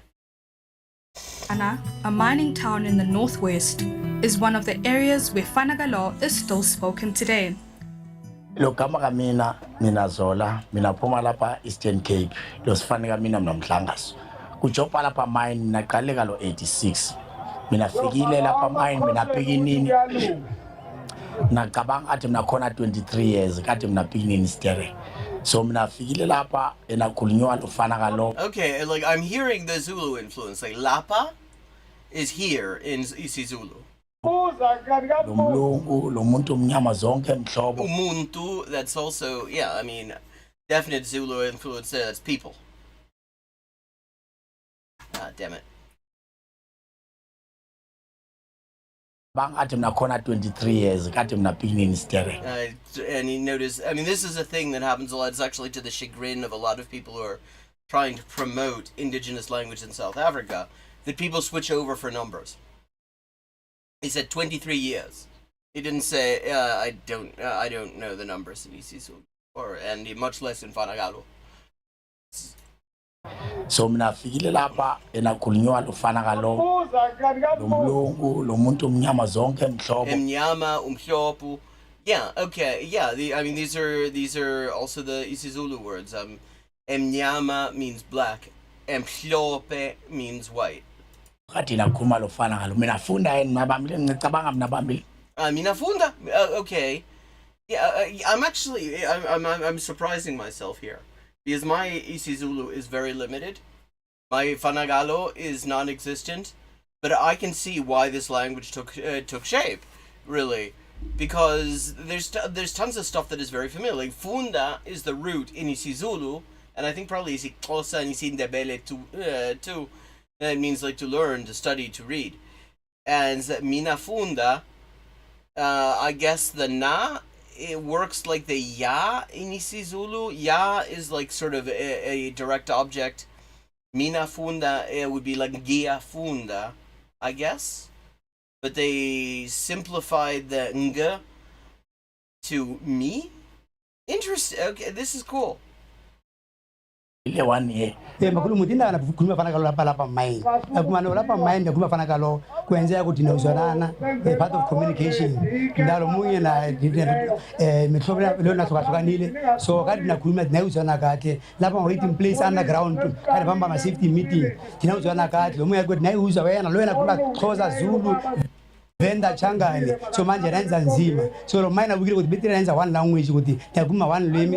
Yeah, I mean there are tons of languages just in South Africa alone. Kalo tinafunda yena tinajwayela yena lapha job zonke mandawo tinajupisa fana kalo namuhle manje ndaba tinajupisa yena manje so tinajabulela yena tinaenjoy yena namuhle lemi lo tinakomeketa lula yeah, na comunicata like see again there's a lot of sort of translanguaging going on in South Africa because it is a place where like all these languages are existing side by side.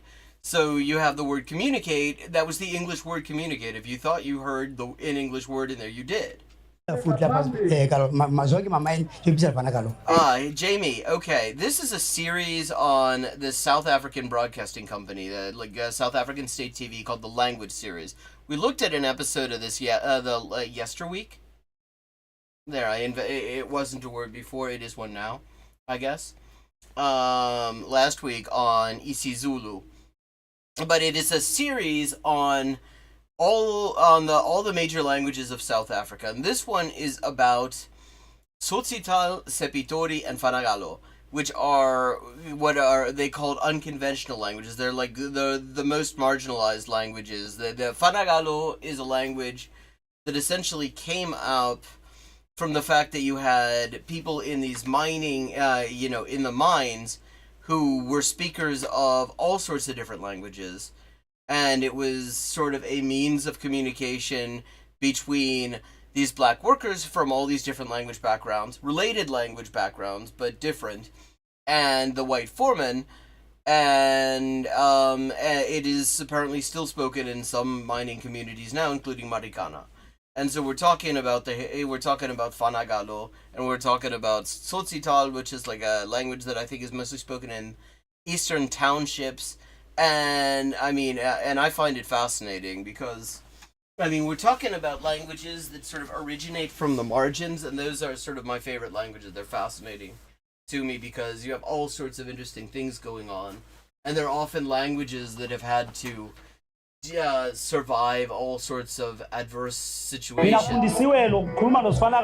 Like what we were talking about a minute ago, what they were talking about was how Fanagalo was encouraged by the mine owners, possibly to move the workers away from learning English, which would potentially give them sort of greater freedom to communicate with a larger array of people and gain access to a larger array of like cultural stuff and things like that.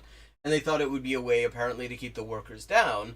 And what we're talking about here now is in the unions they're using it. So clearly that didn't work because they went and they formed unions in Fanagalo, the language that was supposed to make that harder, according to the mine owners who encouraged it.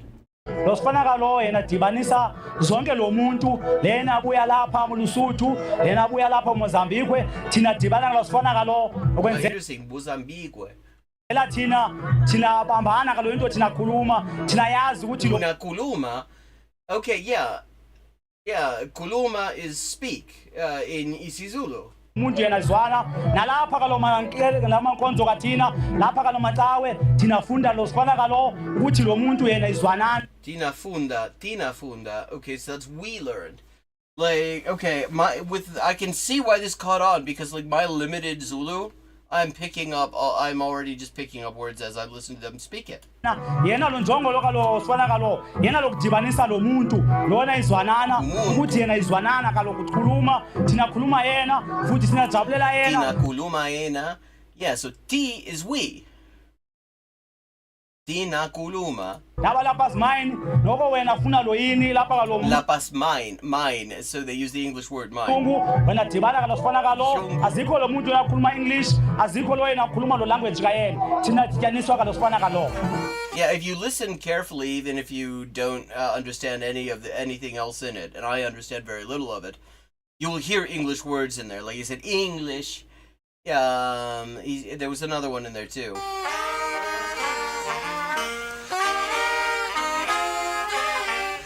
And a few decades later, in the City of Gold, another language emerged.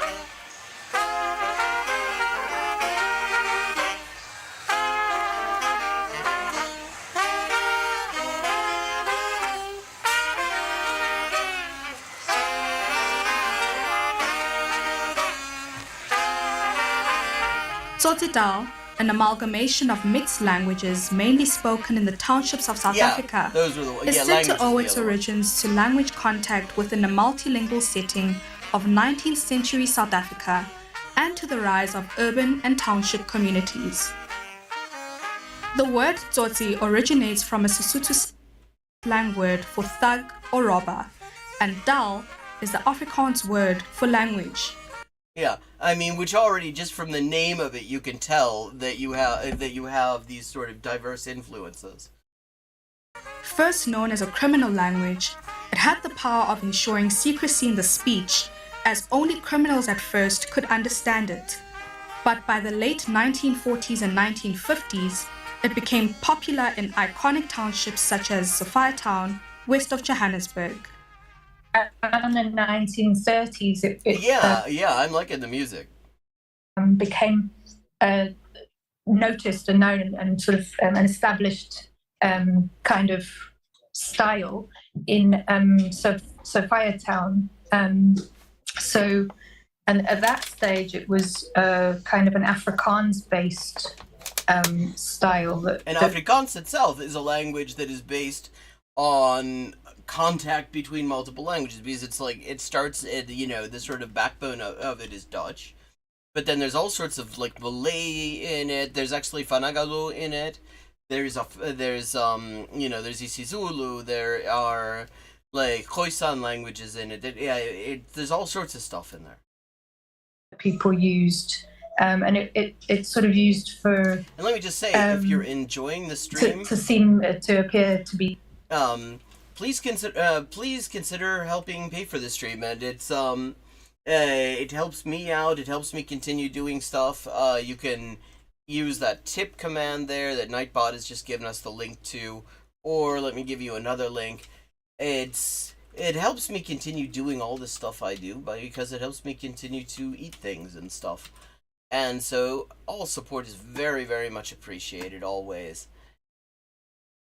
And of course, I think its origins would definitely be in the sort of Creole department. City-wise or city slick, so it was young guys speaking it amongst themselves very much. It wasn't taught, and it was learned on the streets and learned among friends and among peers and so on.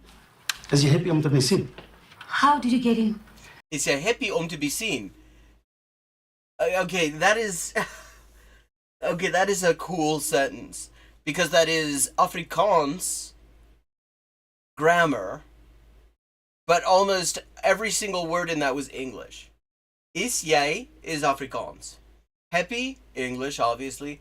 Om to be seen, or that is the Afrikaans grammar. Or is you'd say in Afrikaans, in like Afrikaans, it would be is jy gelukkig om gesien te word.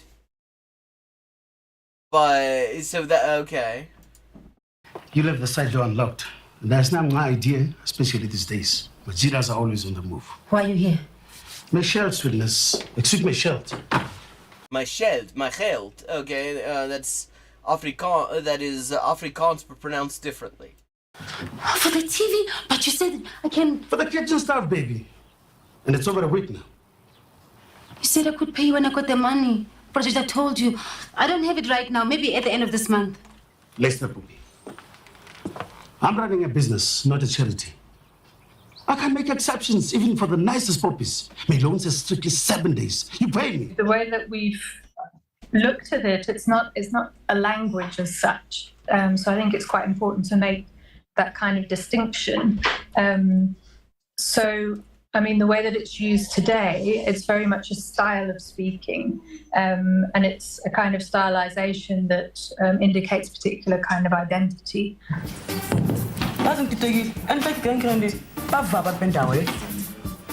Maybe ke di-story nyana tse ditšhang di-round iswana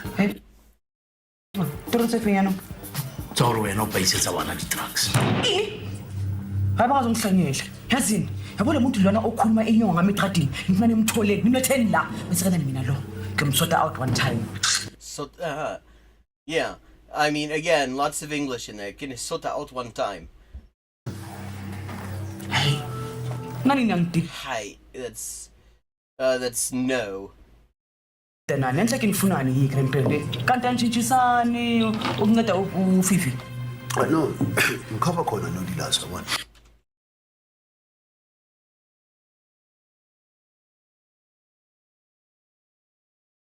I'm really digging this. If chat, if you're cool continuing this, we'll just continue watching this for the next like half hour and talking about it. But if you would like to switch over to something else, we got some other options as well. But I'm personally into this. This is a great series. I'm gonna drop the link here. Actually, it'll be easier if you just search it. SABC, the language series. They've got a bunch of episodes on like all the major languages spoken in South Africa, and it's just really interesting stuff. Yeah, I mean, I'm here for it. Elia, okay, yeah. People will speak their own language, like isiZulu or Sesotho or whatever language they speak, and then they'll draw on the resources from Tsotsitaal to give it a kind of urban identity or an urban spin. Dr. Hurst Harash classifies Tsotsitaal as a stylect, a stylized lexicon that involves other aspects such as body language and gestures that indicate urban identity as distinctly seen in the performances by actors on Generations The Legacy and Isitengo. Okay, I'm gonna have to put these Generations The Legacy, Isitengo.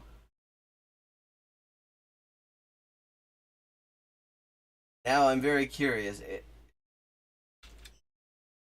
So those are apparently TV shows that are there better subtitles on this? This is auto-generated. Yeah, because I was hoping is that Isitango? Not sure. But now I'm gonna have to look for these shows. As time progressed, Tsotsitaal was viewed as an elite sign of rebellion against the state and its police. And as gangsters were admired by youths who would see them as an example of success, Tsotsitaal became a youth and street language.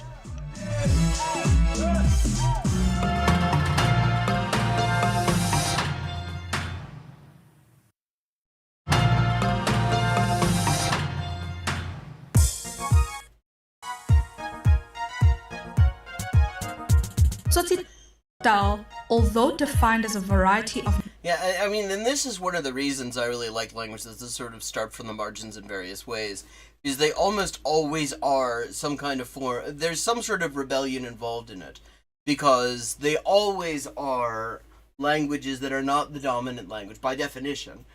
And so speaking it is already a sort of a way of defying convention. And they develop despite, the best efforts of, whatever, social structure they exist within to a great extent. Mixed languages spoken in townships differs from some languages spoken within townships today. Let us break this down by using isiZulu as an example. isiZulu is one of... Okay, I'm there for doing it with isiZulu because, of the languages in South Africa other than English and Afrikaans, that's the one that I have, the most knowledge of, which is really, really not saying much. Of South Africa's 12 official languages. The pure version of this language will most likely be spoken by those who reside or hail from KwaZulu-Natal. Younger people whose past generation family members migrated to, say, Soweto from KwaZulu-Natal and have lived in the townships for decades are now likely to speak an urban variety of isiZulu, also known as Jozi Zulu. My family has been this side for years and years, probably before Mandela. This side is interesting because that is actually that's a very Afrikaans way of putting it. Yeah, Hirdikant. Himself, you know. My granny's mother is the one that grew up with Mandela this side, you know. So we stay 2 houses away from Sakumzi. And yeah, we've been this side for a while. I'm Zulu. Hello, Then Germany. part of my family is also Sotho. Ja, wie geht's denn? Ich nehme an, dass also dir wahrscheinlich die deutsche Sprache geläufig ist. So Ekaya, we speak Zulu. Ekaya over here. But I speak Zulu Oh, with at home. That's at home. my granny. When I speak with my mother, we speak Sesotho. You know? Which is a language that is much more centered in Gauteng, and especially in the country of Lesotho, which is one of like 3 countries in the world that is entirely enclosed within another country. When I'm outside, that's when I'm with the boys, the streets, we speak what people normally know as slang, which is basically tsotsital. So siyarenga. Ugurenga is what Dr. Hurst Harosh refers to as an urban variety, a trendier urban language spoken by the youth. This is also known as Stamto, Kasilingo, Ringas, or Istsotsi. Istsotsi. Like Busiso, most speakers agree that this lingo is reserved for friends or peers. The language I speak at home, kahle kahle ngikhuluma isiZulu ke vele ngoba singamaZulu ekhaya. So vele ekukhuleni vele Kuleni. Interesting. The S, I mean, in like the standard Zulu that I've learned, it would be eskoleni with an S there. Esikoleni. But he takes the S out of there. Asesikolweni yabona I chose vele isiZulu was our home language. Then we're looking at languages of South Africa, specifically right now, Tsotsital, which is a very interesting language. It is like a lot of South African languages, very much sort of a syncretic sort of language that has come together through the contact of different language communities, particularly in the townships in namachita sikhuluma vele tsotsital saringa. Eyasekhaya nesistrateni different because obviously ekhaya ngeke ukhulume nabantu abadala ngendlela ukukhuluma ngayo vele nabangani bakho. So ekhaya obviously ngiyahlonipha vele ngikhuluma kahle bangizwe vele abantu abadala. Njengoba kuluma kahle. Kahle is like good. Kuluma is kuluma kahle, I guess, to speak proper. bangifundisa ukukhuluma ngakhona indlela yokukhuluma. Bese mase ngisestrateni ngiyayo yasashoshova namashida vele sekuyilanguage different njengamagama ukuthini ngiyakudalela mhlambe momngana nami mangikudalela ngiyakenzela mhlambe Yeah, I mean, there's definitely this is definitely very isiZulu that he's speaking. futhi khona futhi lidumile lithi uyawompa wompa ukwompa wompa lapho uzula zula uzazi ukuthi uya. Oh, that's a great word. I love that. So izinto enjalo nje kodwa nje itsotsitali nje ikakhulu istrategi. Yes! Usabianya! Zokhipha ehlathini! Ngoba sekusesikhathini! Nithumele emkhathini! Nibaluleke emphakathini! Njengoba mumahlathini! The Kwaito movement in the late 90s and 2000s gained popularity through its use of this language, which appealed to the young South Kwaito music. Yeah, I just heard about this. Africans at the time. It's like it's sort of a slow house music is how I've heard it described.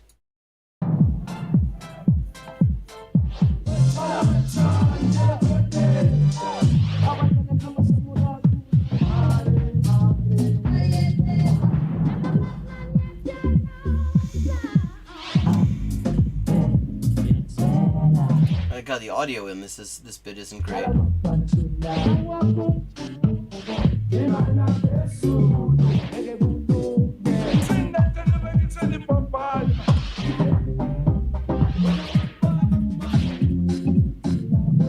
When you write lyrics, there's most of like township slang, everyday life. When you find that the songs, the language is lingo. It's not like a formal language, you know.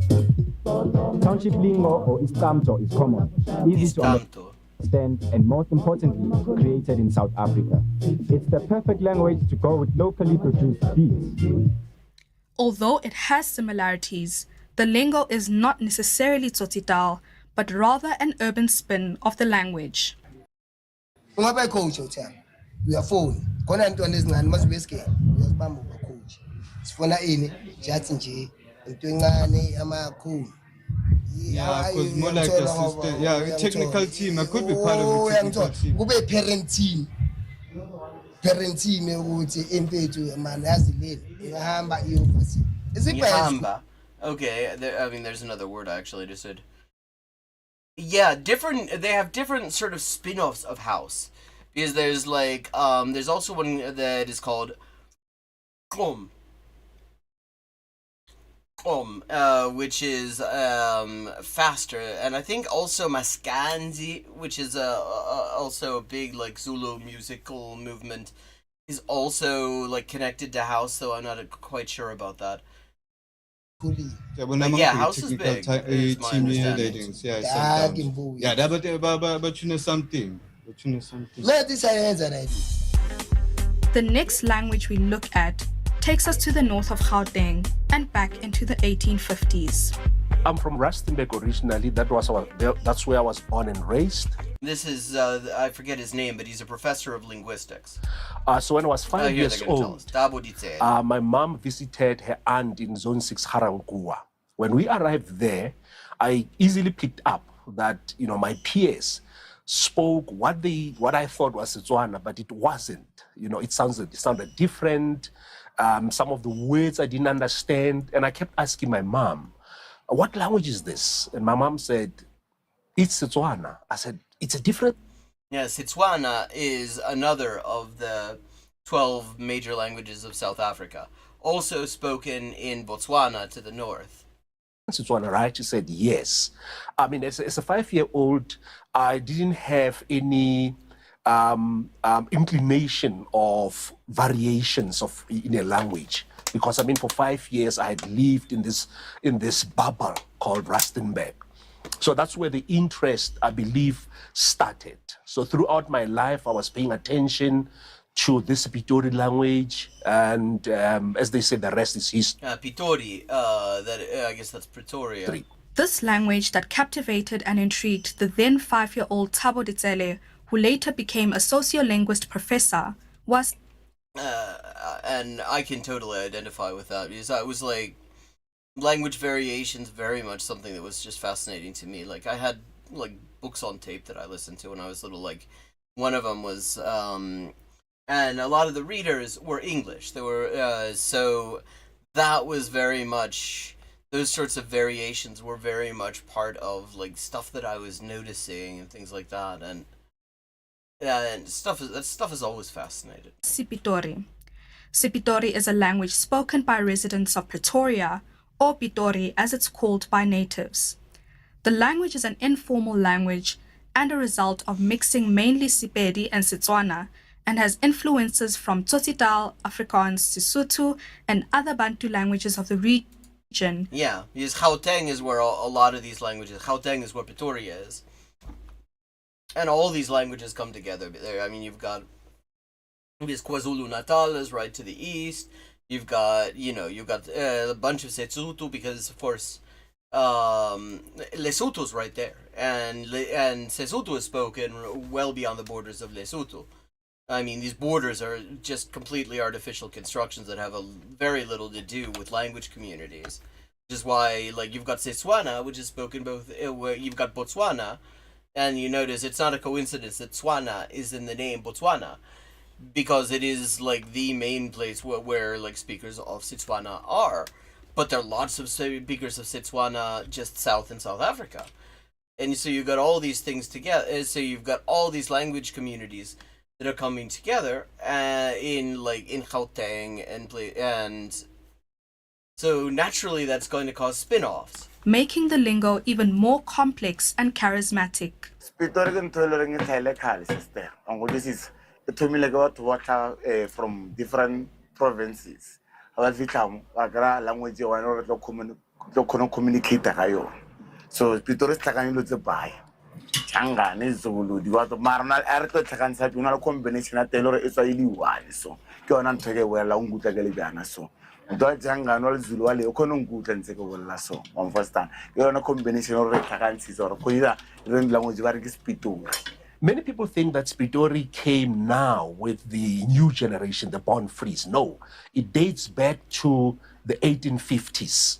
That is when the Dutch, whose descendants are now called Afrikaners, arrived in this area in 1855. So they were looking for labor, people who could help them. Yeah, I mean, it's interesting. Just we were just looking at in the same video, looking at Fanagalo, and so this is just another example of like a lot of the languages, a lot of the more recently arrived languages in South Africa, come down to, you know, colonizers trying to think of a way, you know, thinking up a way to make themselves understood to people who are trying to get to work for them. I mean, the Fanagalu has a similar history as well. Build the city of Pretoria. So the people of Hammanskraal, who speak a Setswana dialect called Sekhatla, were the ones who were readily available. At the time, there were no other towns north of Pretoria. So people from northern, you know, what you call Limpopo today, people from Mpumalanga. Limpopo is one of the northeastern provinces. Started moving south to where Pretoria is now. They came with a language called Sepedi, or some people call it Northern Sotho, dialects of Northern Sotho. So what tended to happen is when they interacted with Setswana speakers who spoke Sekhatla dialect, because the two languages are mutually intelligible, that is Setswana and Sepedi. Yeah, I mean, and this is, I was talking about how you have these languages where the prefix is se versus the ones with isi. And my experience of the Isi languages, that's Isindebele, Isi Zulu, Isi Xhosa, is they seem to be fairly mutually intelligible. Like Isindebele, I looked up when I was first starting to learn Isi Zulu. I looked up like the numbers in Isi Zulu to get an idea of the count of the pronunciation. And the first video I got was Isindebele, but the numbers are exactly the same. Pretoria started settling. Right, there was an exchange of verbs and nouns, and over time it settled into a variety that it is today. Sepitori, in all its intent and purposes, according to Professor Ditsele, is a non-standard Sesotho language. Like Tsotsitaal, Sepitori has an urban vernacular spoken by the youth that draws inspiration from Sepitori, but is not Sepitori.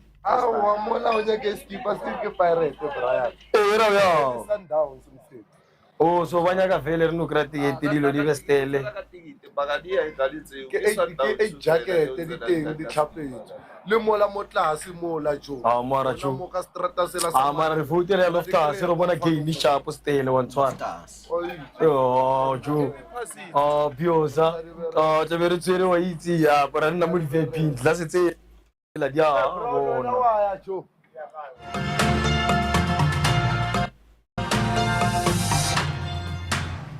Okay, it's getting to be time to wrap up. I have to say I've been loving this. I think I've been trying to experiment a little bit with like format and content a little bit more in these streams just to find more interesting stuff to do. To find, you know, a wider variety of things as well. First of all, let me just thank Orlando for recommending that video about TPRS 2.0. That was a great video. That was a channel I haven't watched before, and it was really interesting, and I hope everybody who was there for it enjoyed that discussion. And, I mean, this series, the language series from SABC, this stuff fascinates me. I hope that it fascinates you as much as it fascinates me. We're not going to get to finish this. I didn't expect to be able to finish it, because between me talking and them talking, time is taken up. But maybe we will continue some of this tomorrow. Und sag mal, Germany, wie, also das frage ich jetzt immer, wenn jemand hier auftaucht, den ich nicht kenne. Also, wie hast du mich eigentlich gefunden? Wenn ich fragen darf. Das interessiert mich immer, denn es sind ja nicht gerade viele, die zu mir finden. Und deshalb frage ich immer gerne.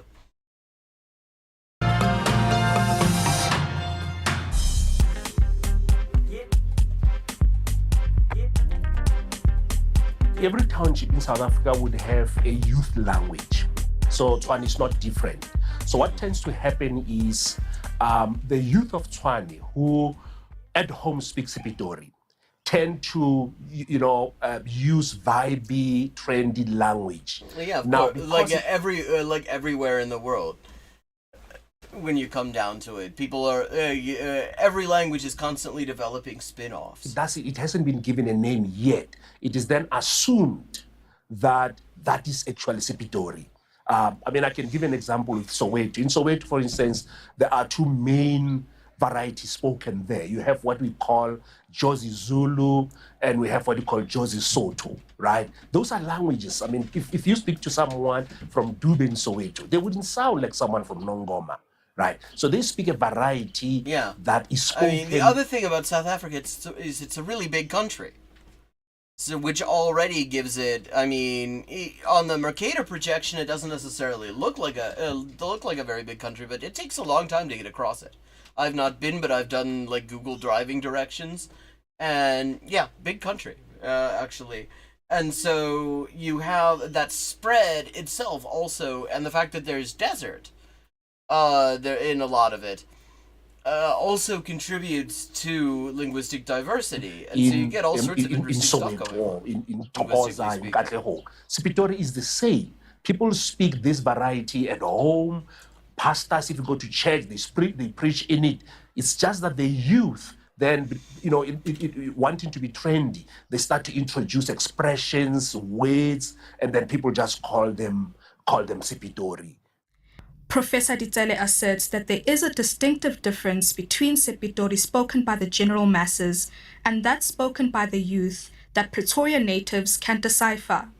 The former, he believes, should be considered a language. From a conservative perspective, people dismiss it as not being a language. And the reason for that is because they are scared of change. They don't want to see change. They see Sipitori as a language that threatens standard varieties. But it is a language, to answer your question, because it has a grammar.